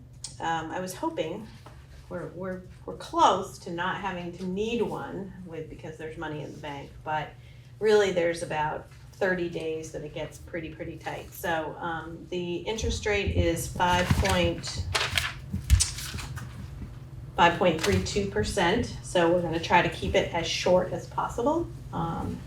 And we have received a lot of interest this year that's offset some of this as well. So I need a motion for this to borrow $1.4 million as a tax anticipation note. And then I need the majority of the board to sign it. I'll make the motion. What she said. And I'll second it. Any questions or further discussion on that? Make it real short. I'll do my best. All right, all in favor of the motion to approve the $1.4 million tax anticipation note, please say aye. Aye. Aye. Any opposed? Any abstentions? All right, motion carries. Everywhere there's How a much is the green. bank gonna make off of? Everybody's Try set. and do it the first time. I'm sorry. Let's try Okay, and do we it the did first that. time around. Right. All right, I think I marked on the spot. Board of Principal reports. Dana, you're in the room. Sure, why not? Brevity is good here. Okay, I can do that. It's getting late. June 10th, here we go. If I can pick up some highlights here.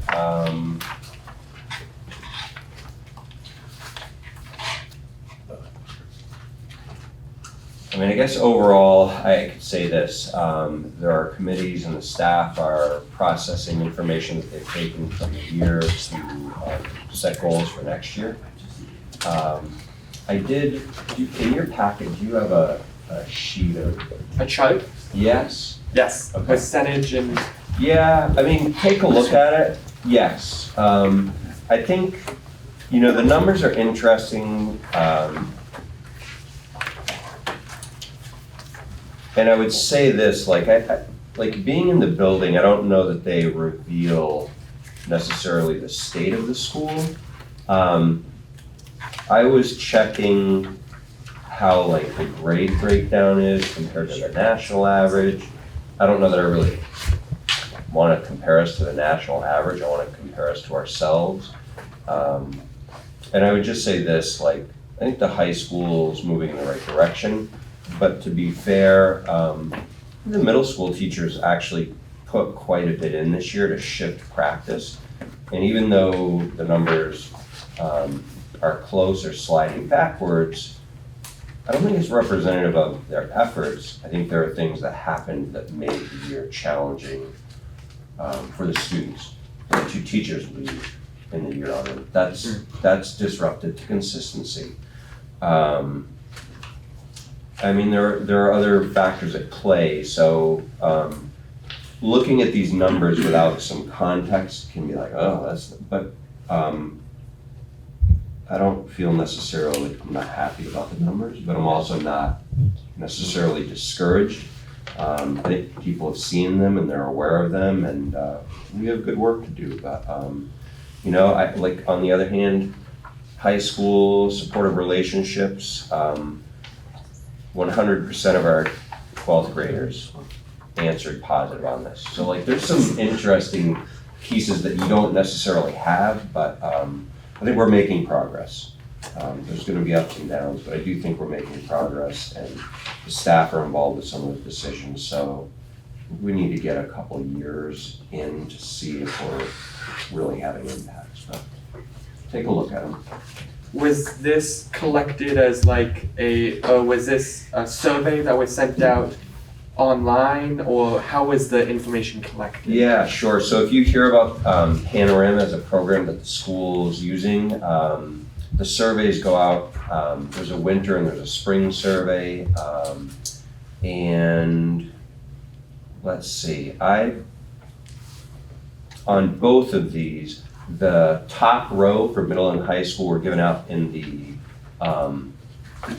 winter, and then the bottom row for middle school, like school belonging, climate, all that, that was given out about 3 weeks ago.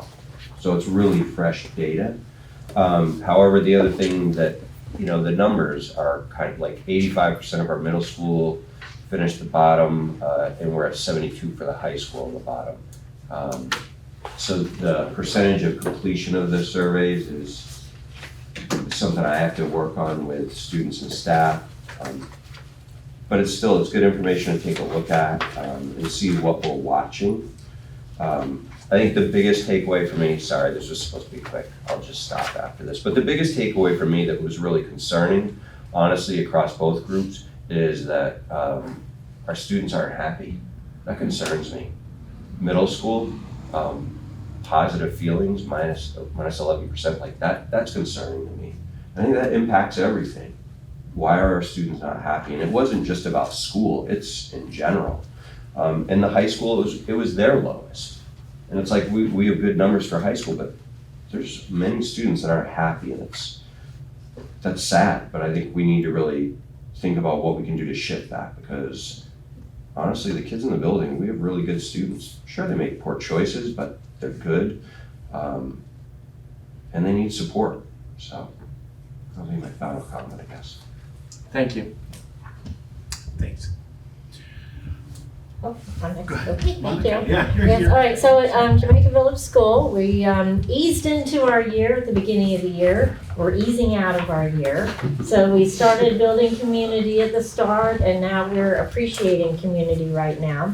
We looked at all of our data. We're filling in our learning gaps. We're just pounding every single day, small groups, individuals, whole school. It could be anything at any time if you walk in. And we're also providing enrichment opportunities, challenges. We went to the Montshire Museum for our end of year school field trip. We were honored to meet a snake named Donna. That was the highlight of the trip. Among other things, getting wet, playing in the water. And we are looking forward to the seniors walking through our school tomorrow morning. So Leland and Gray seniors will be coming by. It'll be good. Very cool. All right, thank you. Thank you. Scotty, you ready? I see you turn your camera on. You ready? I am ready, sir. I'll just make a quick report. Our Fireman Field Day was on May 24th, and Amy Duffy did an incredible job getting all of our collaborators on site. We worked with Food Connects and Wyndham Solid Waste, and Jake Galugly had a station.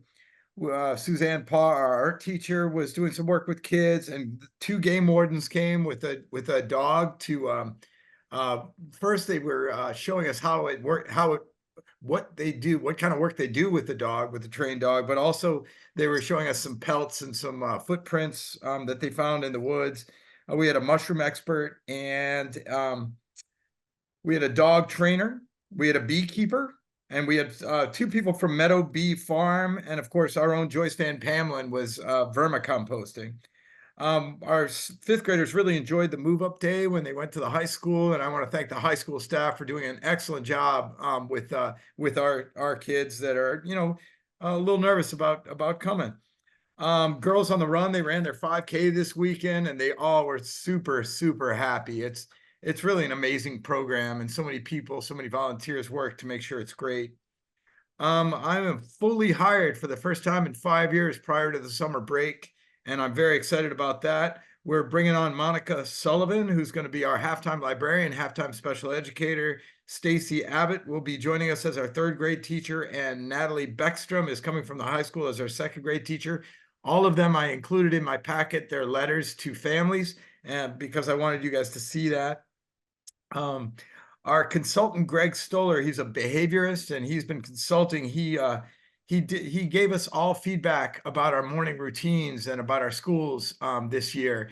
And when he came to see our school, he wanted to film our morning routine because he thought it was an exemplar routine for schools around the state. So he came last Monday and filmed, and he'll be taking that to the Best Institute and be showing it to some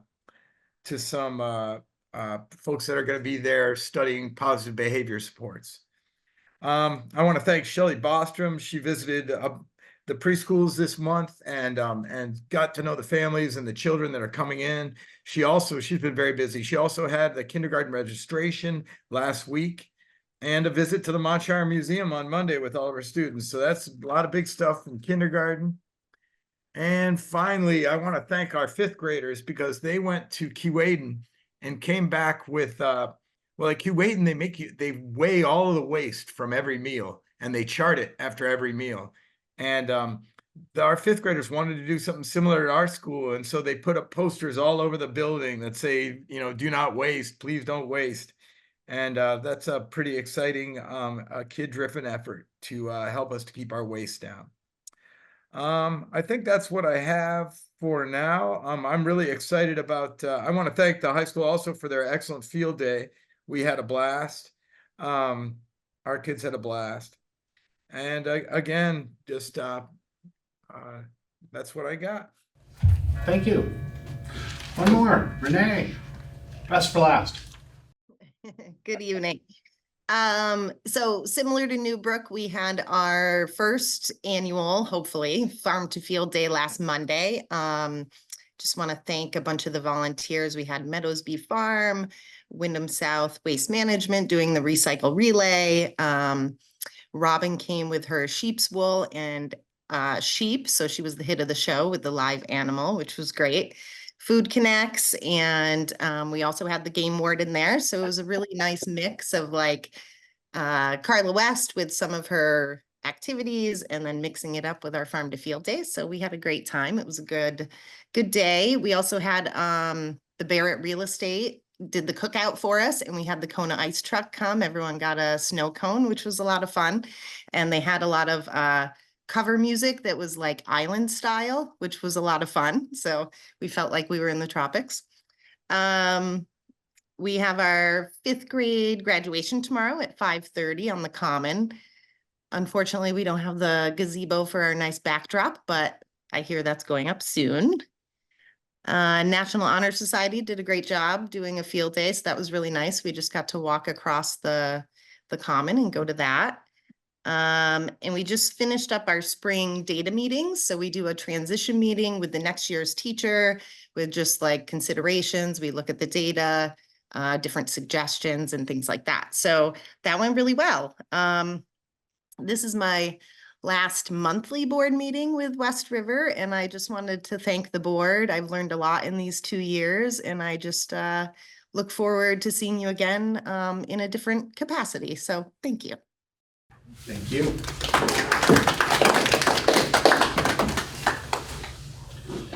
All right, Bob, it's you. Yeah, so winding up year one, it's been a busy one. You got my cabinet report earlier in the month. I don't have much to add to that. I think the legislative update, we've already talked a little bit about what's going on there, the implications for us. Yeah, I would say that that's kind of where we're at. Our last district passed their budget on Saturday up in Wyndham, so all of our budgets passed eventually. And so we're good to go. So yeah, I don't have much. I'll pass on time. Thank you. Thank you very much. Peter's raising his hand. Go ahead. Sorry. What? Slightly. What positions are being advertised right now? So we are still have an assistant business manager posting to backfill for Heidi's move to Lori's position on July 1.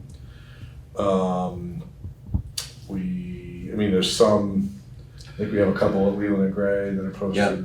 SAP. SAP, P Health, in middle school, long-term sub still, Yep. science, Yeah. maternity leave in the fall. We had interviews scheduled and people back out like they're Yeah. it's like. It's tough right now. It's very tough. Yeah. Townsend, I think, is still in the process of a kindergarten opening that they're working through. And as Sky said, he's filled. So as far as West River goes, that's kind of where we're at. Right, and the Jamaica positions are not up right now? No, once the board made the decision to temporarily close them, we took those down. Okay, thank you. And just a follow-up to that though, as soon as we hear back from the secretary on that response, I will have a copy of her response I'll send it out to you guys. So. Okay. Thank you. Okay. Thanks. All right, we have a presentation from Journey Away. Came all this way, so I'm gonna stand right up here. But I am gonna share my screen, so I think, I haven't done this since 2021. I think you should be able to. I just pressed share screen, right? Yep. You should be good. I'm just thinking about it. We'll see. Okay. Oh boy, we're gonna have to do some.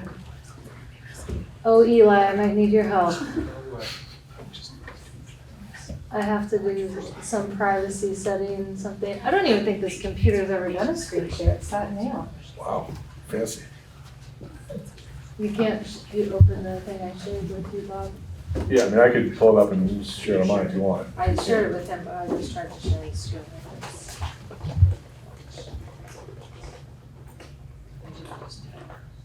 Open system. Come in to do it on mine instead? Yeah, if you could, Bob, I'm that looking for would be something great. short we can do while we have technical difficulties, and there's nothing. It's sending me a system preferences. Get up there. I haven't seen it. Do you really? Yep, my kids gave it to me years ago.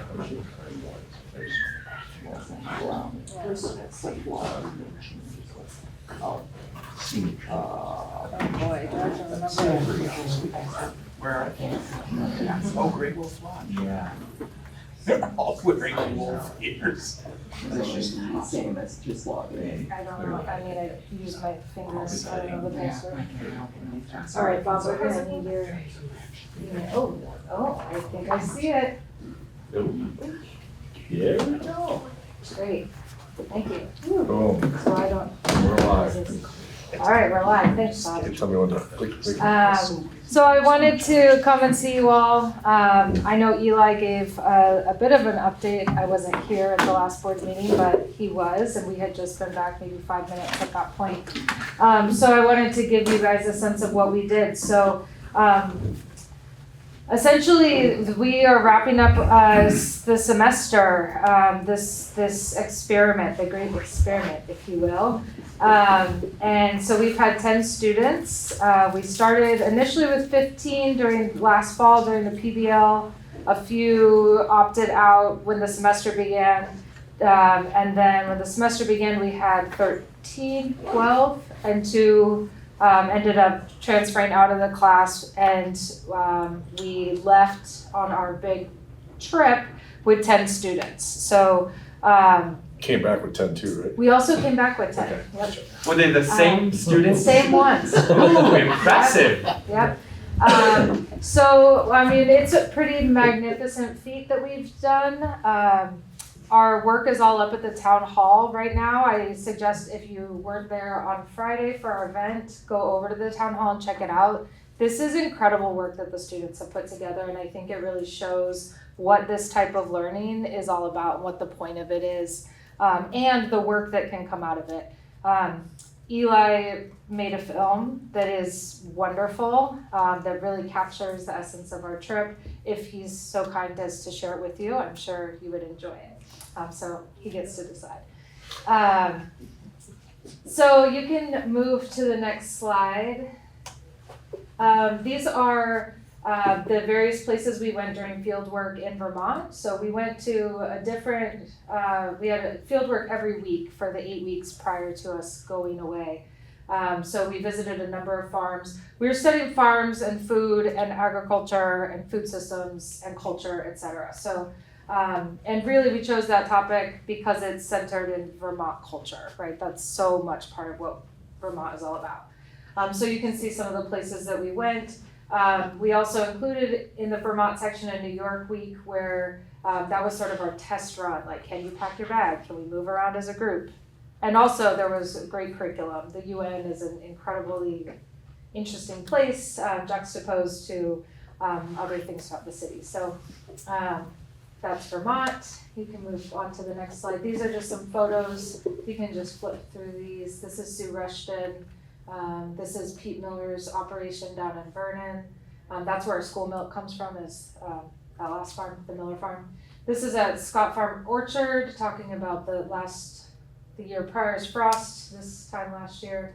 This is Dan Healy. He's a forester. And he really got us thinking about Vermont culture and land use here in Windham County. These are from New York. You can keep flipping.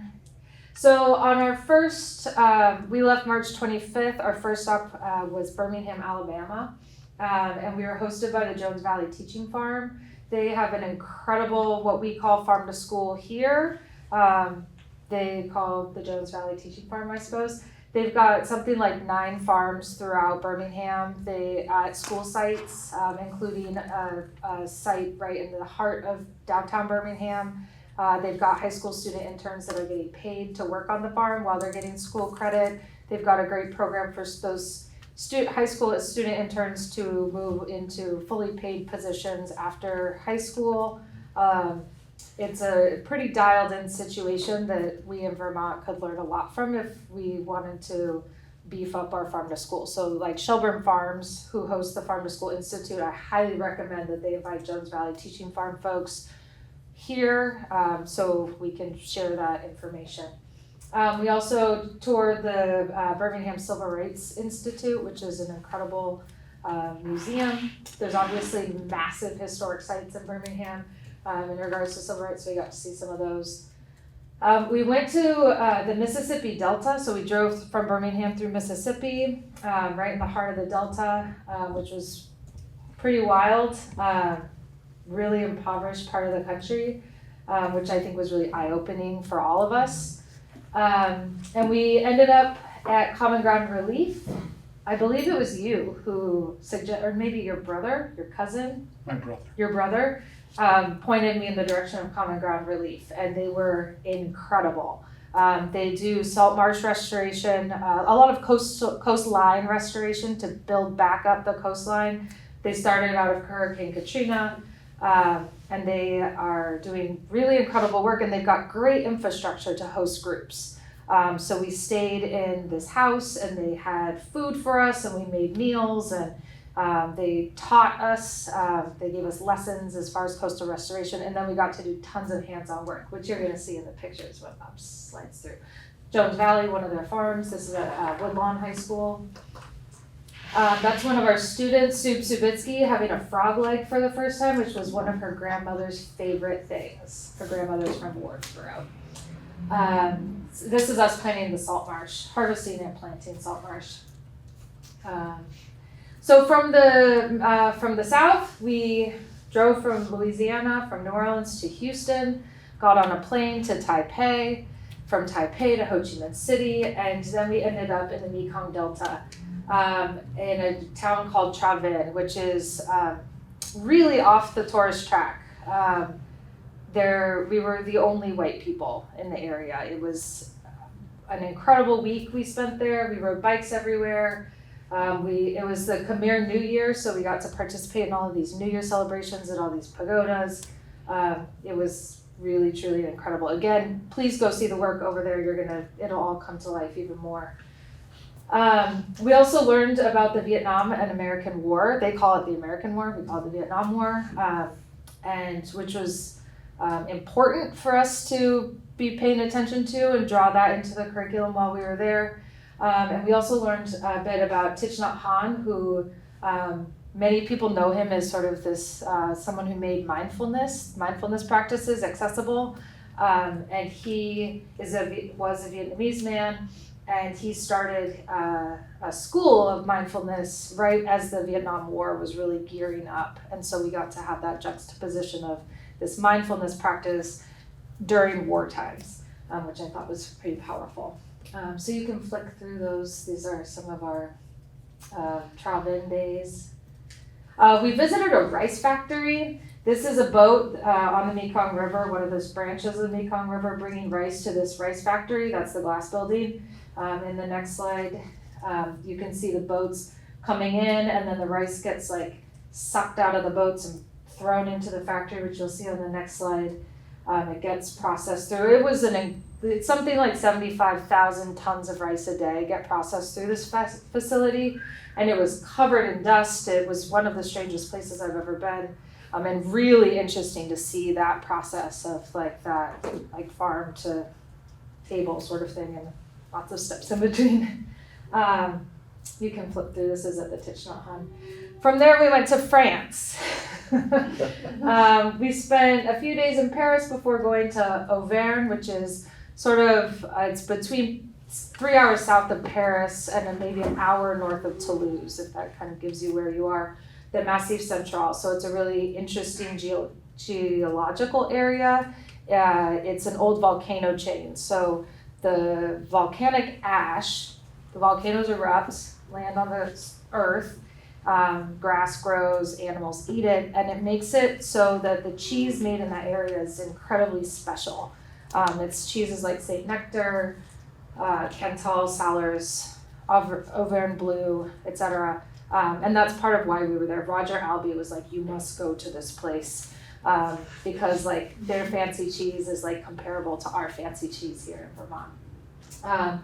We also got to hang out with Damien. His last name is not Le Boulanger. He is a baker.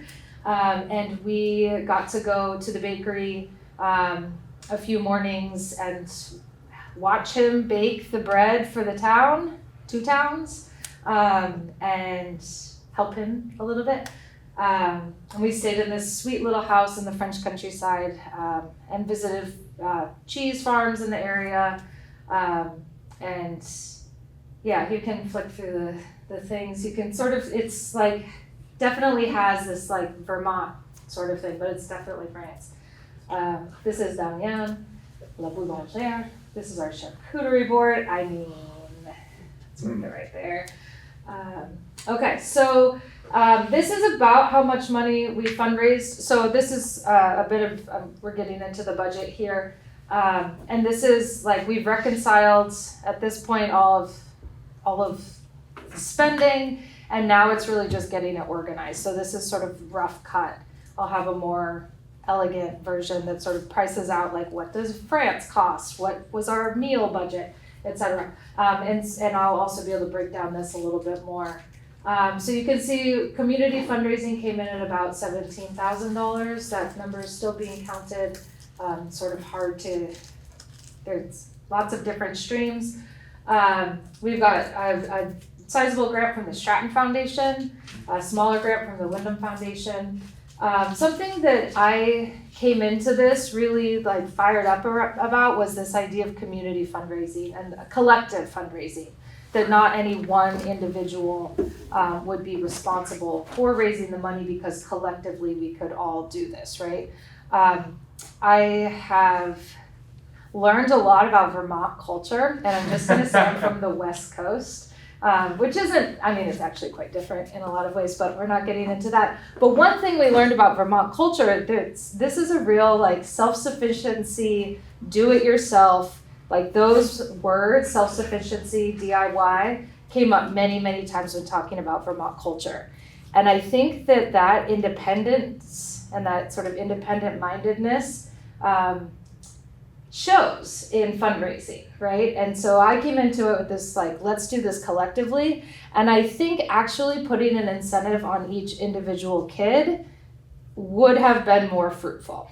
So I think moving forward in the spirit of self-sufficiency, having that as part of the deal will be part of the deal. And I think they're totally capable of it. And I think there's more onus on it when it's like, you've got to do this. So food for thought, so much learning. That was just one of the few things. Next slide. So this is our expenditures. Again, this is going to look way more elegant once I really get into it. But you can see airfare, lodging, and that's just the US and France. Ground transportation, that includes, we rented vans in the South and drove around, obviously. We also rented vans in France. We also took a number of trains, so that's Amtrak, SCNF in France. We took a bus in France, but all ground transportation is just US and France. Vietnam, we worked with a travel company called CV Travel, and it was we were in Vietnam for 13 people, 16 days, and you can see it was just under $20,000, which is incredible. So yeah, and I mean we stayed in nice places, and like every meal was like 17 courses, right? And we were like doing just fine. And that also included all of our ground transportation. Meals, materials, incidentals, that's where, I could parse that out way more elegantly, but you can see just again under $20,000. Program total, almost 101, was 1,800, I believe. These are just some cute pics, The ones on the right are in Vietnam, the ones on the left are in France. So, roses, thorns, and blooms. I don't know if you're familiar with this. Things that were wonderful are the roses, thorns are things that we could, weren't so wonderful, and the blooms is the future. So the roses, the comparative international education, which just means we went to different places, right? So we got to see how Vietnam compares to New Orleans, right? And there's actually a lot of similarities because the Mississippi Delta and the Mekong Delta, right? Seeing France and Vermont and having that cross comparison. Seeing what places that were colonized by the French, how that looked, right? So that piece of it was awesome. Obviously, when kids go out into the world, their worldview broadens. You can't avoid that. And that's something that we've been back now for about 5 weeks, and I'm seeing it a little bit more every day. And every time I hear the kids talk about it, I can hear that coming out a little bit more, which is only going to continue, right? We've been back just a tiny bit of time in the scheme of things. Something that I think is maybe the most satisfying is this third one, which is the confidence and love of learning. Maybe love is maybe a strong word, but a number of students have said they've learned more this semester than they've ever learned in their entire lives. And that's because it's been incredibly hands-on. It's been incredibly engaging. And there's also been a pretty high standard, right? They've been held accountable in this pretty real way. It's helpful to be like, you have just traveled around the world, you have to produce something, right? So that helps. And then the confidence piece is so notable. There are, I would say probably every single kid, there were moments when we were traveling where I was like, there they are. I mean, like Eli is an example, if I may put you on the spot. Watching him, like, oh, I'm very proud of you.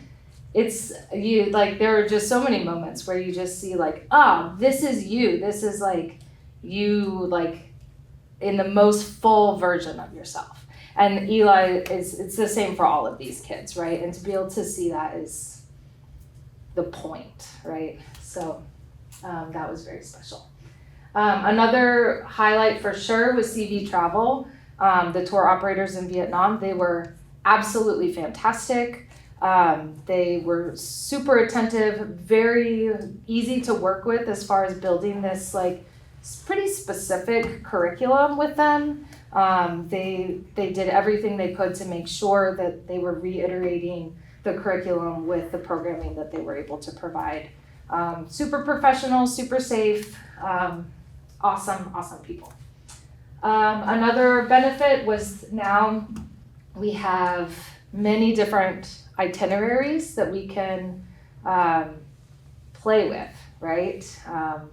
We could scale these to all different sizes and send kids all different directions, which is pretty exciting. And then we've made some pretty great relationships with the Jones Valley Teaching Farm, Common Ground, the Eastside Community High School, which is in the Lower East Side of Manhattan. They're a middle school and high school as well. And so there's talk about having some sort of thing moving forward, which is exciting. The Thorns, 7 weeks is too long. That's too long.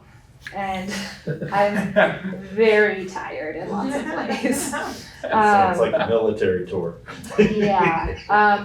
And too many stops. I think, what was it? We for 7 weeks, we stayed in 12 different places, 13 different times. So we stayed in one place twice, but we moved, right? So that's like 24 times we packed up all of our stuff and like moved it to the next place. That is too much. So good to know, right? It's a lot of resources for a small number of students. That was like, I could feel that a lot, right? Like it was like, I mean, these 10 kids just like, what a gift, right? And also it's like the reality of how much, like just the fact that there were 3 teachers traveling with them, that's massive for 10 kids, right? That ratio is off, right? So that's something to reconcile and something to think about. And the fact that we started with 15, but we really could only get 10 ready to go, right? And so that it's not to say that we had to turn kids away, right? So it's really like thinking about like is our school actually ready to do right now. Another hard thing was the drama, which I think, I don't know, it surprised me in some ways. And teenagers obviously are full of drama. That's like part of their jobs. And I think the hard part was the drama came with us that was from like 5th grade. This is a super small school. And like these kids have known each other forever. And like there was just something that didn't quite gel. And that it seemed like, I kept thinking like, if these kids didn't know each other, the same kids, the same personalities, it would be different, right? So one thing that I think it's on the next slide. You can go to the next slide. So we'll just jump to the bottom. Rethinking the semester style. And something that I think could be really exciting, especially for our kids who have been looking at the same 35 kids since they were born, right? And many of them said they're ready to meet new people. They want to meet new people. So perhaps if we set something up that had kids from like 5 kids from Bellows Falls, 5 kids from Brattleboro, 5 kids from Twin Valley, whatever, coming to form a new group. And then having those schools also buy into the program, like literally like pay into the program. That's, you know, that's sort of back burner stuff, and I'm really open to having lots of conversations about what this could look like semester-wise moving forward. In the meantime, coming soon, a group of Lithuanian students is coming this summer, so they arrive in Vermont on July 16th. They're we'll do about 3 days, I believe, up at the Rafters, the Hazelton's spot, before moving to the Newfane Inn, just across from the Newfane store. This is something that they are paying for. They just want, I won't get into how I got hooked into this. I should have said no, but I'm actually really excited.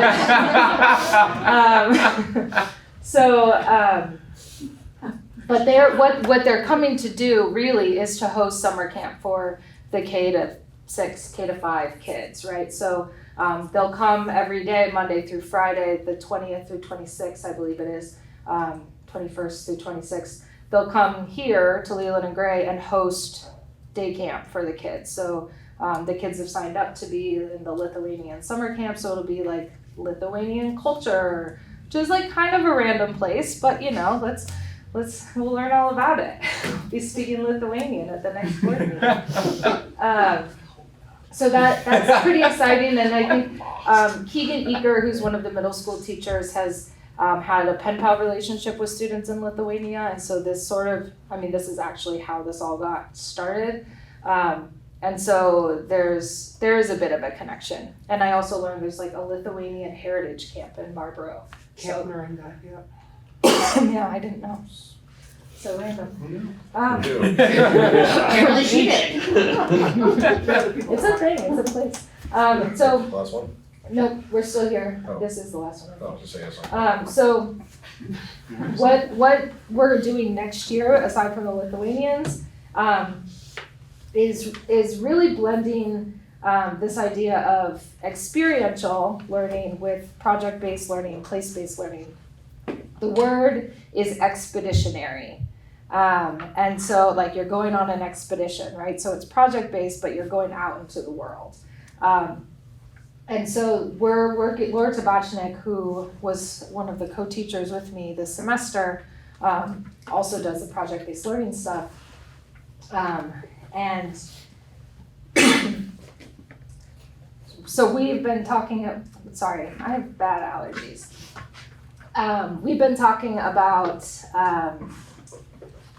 in moving from how we've been doing project-based learning. Maybe you guys have heard about it here in this boardroom.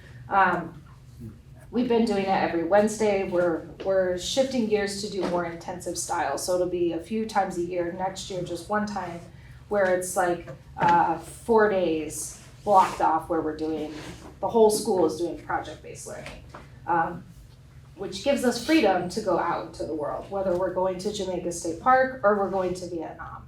And so it's sort of like a merging of Journey Away and PBL in some ways, at least for next year.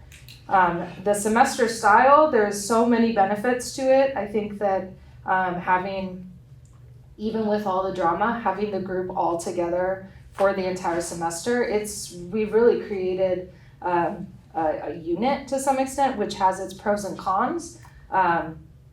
I think the work over in the town hall is incredible, and I think that that's what you get when you have this semester style, and the students are immersed this whole time in this type of learning.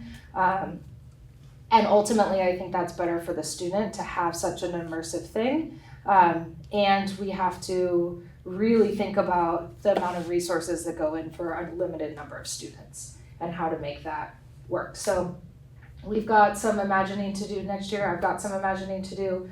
I'm open to directives.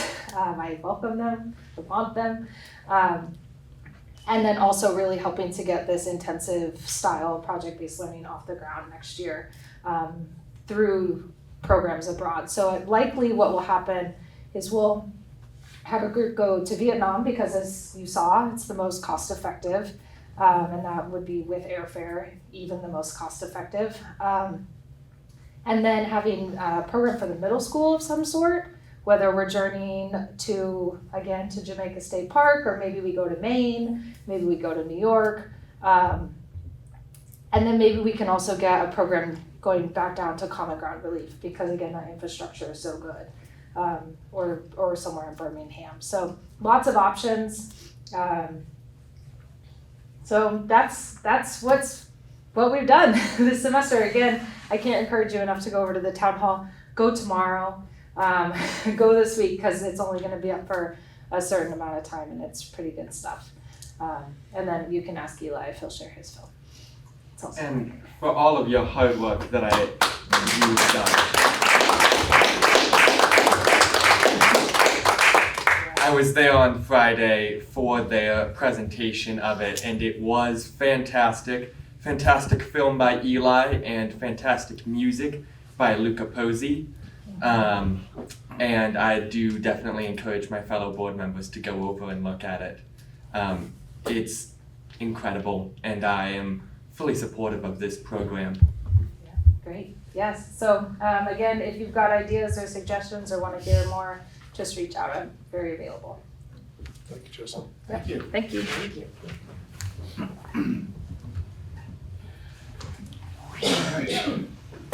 Getting close, Joe. Yeah, two last items. Safety expenditures, which I know a little about, and permitting, which I think ties to safety, doesn't it, a little? Yeah. All right, so who wants to talk about safety expenditures? Greg Frost does. It would be my pleasure. Did we wake you? No, not at all. Not at all. Riveting. No, it is. I am just tired. Well, so there was a request at one point toward the end of the year, Bob and I got kind of a synopsis type of thing from the Townsend crisis team. And it just kind of triggered a thought in my mind of kind of the fact that there are some outstanding projects in the district that, in my opinion, we really should have in place in order to like equitably keep our buildings safe. Like Leland and Gray has magnets and a lockdown button and an addressable fire alarm panel. We just put one in at Townsend. There's not one in Newbrook. There's not one in Jamaica. All the elementaries are really will need an updated a phone system. So they currently do not have PA systems. They fully rely on communicating something like a lockdown via radio. And my first thought was, well, what about the child that's in the bathroom? Right? They have no way of knowing that you're locking the building down. And of course, you know, when a teacher hears this in the room, they're just going to respond and lock their room down. And I just think that not having a really solid, you know, more public communication system for the schools is a big deal. So I've been working with Matt, and I got some estimates from him. And then there's just there's some door stuff, some additional magnets, some rekeying around the district. And the goal with the crisis system is we're looking to jump into an Alice system. We've been using the run, hide, fight. This would just be kind of building on the run, hide, fight. Alice, just for our smaller schools, they just have more to offer from as far as an e-learning perspective, the support that you can get. They come and do a full, you know, what we're looking to do would be a full 2-day training for up to 20 people. For West River, that would be 12 folks who would receive a full 2-day training that is very, very in-depth. I've done it before. I would highly recommend it for our district to really feel like we're preparing people for these situations. And they're not always active shooter, but you know, obviously we want to prepare for worst case scenario. So if you look in your packet, you'll see the ask there. It does push up around a couple $100,000 when you throw it all together for the buildings. You're proposing to use some of that 500,000 Lori was talking about? That would be the goal. I think that there's some of it, you know, Lori and I also talked today that there's a little bit more money in capital that I think I can extract some of this out of. But I mean, if you wanted me to just settle on a number, I would say like 125. And then we'd figure out how to make the rest work out of capital. Because I found out today, I didn't realize we rolled over like 180,000 in capital. So we could definitely pull some of that and still have some money in there, you know, and not necessarily drain it. So So a motion to use 125,000 of the expected surplus to make some safety repairs throughout the district would make your night. it would be a wonderful situation. Though, I don't know if you looked at my part of the report. Around the SU, we have almost $1 million in capital projects. I don't necessarily need more work, but I think our students deserve it. So I'm happy to take it on if you're willing to fund it. Agreed. Can I ask a question? Sure. The fire alarm panel replacement in Jamaica, I know that we're running pre-K there, and we will have students in the building. I'm wondering if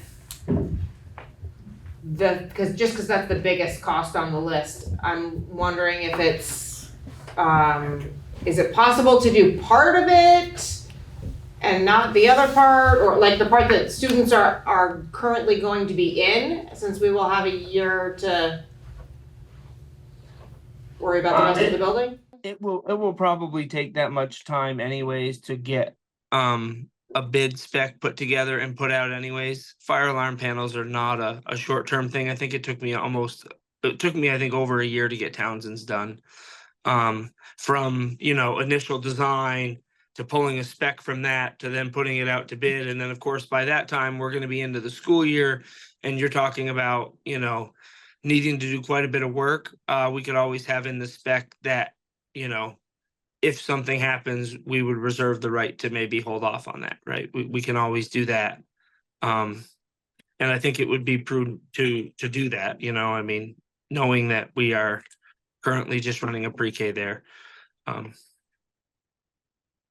More than anything. Go ahead. I would think the same question would go for the PA system. I mean, especially if it's just going to be a pre-K, it's not like they let the pre-K run around unattended that often. So I'm just not, just saying for at least this coming school year, is that a necessity?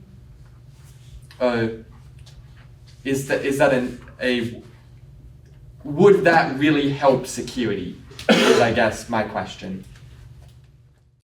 Well, the basis of any crisis situation, Peter, is the ability to pick up a phone and talk to everyone in your building, no matter where they are, and say, we have Peter Broussard at the back door looking to do harm, and knowing that everyone in your building knows that you just said it. So you're adding speakers in bathrooms, the gymnasium, the kitchen. But yeah, no, I mean, we could probably scale that all down and we can take that 50 out. I think that's kind of where I'm at, where I'm like, you know, you look at that's 65, you're at 196, you're down to 135 there. You know, I mean, if the board is more comfortable at say 100,000, I mean, I'm open for whatever. You give me a number and I'm gonna pick projects and get things done. Greg, what you got in there for a fire system presently at this time, is it sufficient to have pre-K there?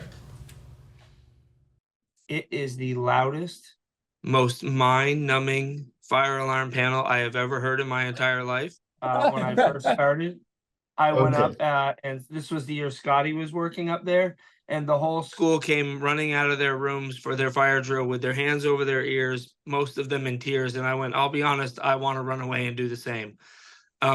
That's probably my soft spot for wanting to do something with their system. It's dated and it is loud. There's no doubt there's a fire drill. Let's put it that way. But the hard part is, admittedly, a panel is just, it's not cheap. You know what I mean? Just the panel itself is going to be, 20 grand of that. And no matter how small you size it, right? They build them to multiple sizes, but they don't build one as small as some of our buildings are. So you're going to be putting an oversized panel in there. So I think I totally understand and respect the idea of not pushing that one to the front of the pack.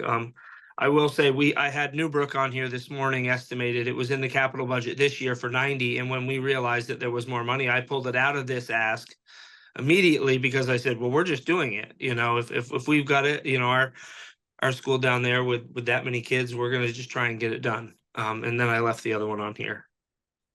Townsend's was done 2 years ago. Leland and Gray's was done in 08. It's at least an addressable system. So. Well, it feels like a good use of surplus funds. I like safety. Seems like, you know, bare minimum we should provide. So let's do that. Sounds like a motion. Sounds like the I motion. would Certain dollar move, amount? yeah, but I don't know what dollar amount to attach to it. It's your motion, you get to pick. I heard you say 125, Greg? Yes, ma'am. 125 would be amazing. Okay, well, I will move to use $125,000 of the surplus funds for West River Ed safety repairs. Is there a second? Second. All right. Any further discussion? Peter? I have full trust in you, Greg, to just use it smartly and like we've talked about here, maybe prioritize some things over others. Noted, sir. Any other discussion?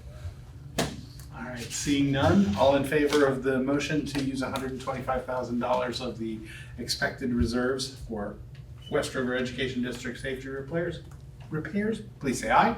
Aye. Aye. Opposed? Abstentions? Motion carries unanimously. Thank you. And I think this is still you, right, Greg? Safe Leland and Gray permit? Yeah. So the stormwater permit for Leland and Gray has to be renewed every 5 years. And this year there is someone new at Stevens and Associate, I think. I don't know if she's new, but she's identified a couple of structures that are on the building that are not on our permit. The boat shed and the new forge shed down on the lower parking lot. And then she also identified some washout issues and some concerns there where things have washed out, where there's been vegetation growth in some drainage ditches. We met with Mike Kachuk from MT3 last week to review some of the concerns. Some of it is like the washout that washes out the trail that the kids take for graduation. And so that's it's actually like sea level outside of the kitchen where it runs down the hill and then it goes down in the woods and then washes out. So we've got, you know, there's a fair amount of work there. It's redigging the trench that's out by the baseball and softball field that's right at the bottom of the big hill, just that swale, to help the water flow out off the field more. It's extensive, and we were roughly quoted that it could be up to like $35,000 and $40,000 by the time we're said and done. Obviously, we need it. We were part of the conversation with Stevens was that if we had 60 days from the point of where they would not give it to us. At the end of 60 days, if we lose our permit, we would have to basically re-permit, which then that would bring into effect the 3-acre rule. I don't know how much experience any of you have with that. That's a law that was passed in 2017 that says any building in the state of Vermont that has more than 3 acres of impermeable surface, i.e. parking lots, roofs, things like that, will have to treat their groundwater before they release it, which could potentially be very expensive. Can be done with swales, but we have until 2033 to get a permit, to get a plan in place, 2037 to get it done, as long as we keep our permit. So my goal is to ensure that we keep the permit so that we buy ourselves that time to plan and you know, start to save for such a project. So I just wanted approval to continue to move forward to do whatever we need to do to ensure our stormwater permit is approved. I make that motion. I'll second that motion. All right. Is this money already figured out, or is this money coming out of capital, or is this money coming out of surplus, or? maybe a little more of a Lori Garland question, but I'm gonna say surplus. Okay. It's getting Okay. smaller. What, I'm sorry? It's getting smaller. Yeah. Boy, we surplus, let's spend it. All right. Joe, I feel like it just became a lot less likable to you. Not at all, not at all. I didn't hear it coming out of the salary. And you'd be in trouble. So no, I was just curious if we needed to make a motion to actually add to that, or if we can say, go do it, and then we can deal with the money a little later, or whatever. Sounds like we don't really have But time. yeah, we're okay. Yeah, for me, the most part is I just want you all to know it's out there, it's happening, and we're doing everything we can to make sure that we stay on top of this and stay in front of it. Sounds incredibly necessary. More money. Yeah. On the road. So, any other questions or discussion? No? All in favor, please say aye. Aye. Opposed? Abstentions? I saw your lips move, Emily. Thank you. All right, the motion passes, carries unanimously. Before we adjourn, do we want to meet in July, or do we want to take a month off to, read the long-term planning documents and absorb them? I would only suggest respectfully, of course, that if you do take July off, that you authorize the chair and myself, or the chair, I suppose, to sign for the board for if there are new hires in the interim. Fair enough. Sort of proactively. Fair enough. And if we do need to meet, it's very easy to warn a special meeting if something comes up. For example, if we get another tuition request, or anything that we need to meet, it's pretty easy to do it. So, what do you think? August? Yeah. We should probably meet before school starts again, just in case anything comes up. Scheduled for the 12th. All right. No vacations, right? For who? I'll be back by then. So we just need the motion to authorize authorize the chair to sign contracts that are received between now and August 12th, so that we can make those hires effective. So moved. I'll second. Any discussion? Seeing none. All in favor, please say aye. Aye. Opposed? Abstentions? Beautiful. Motion passes.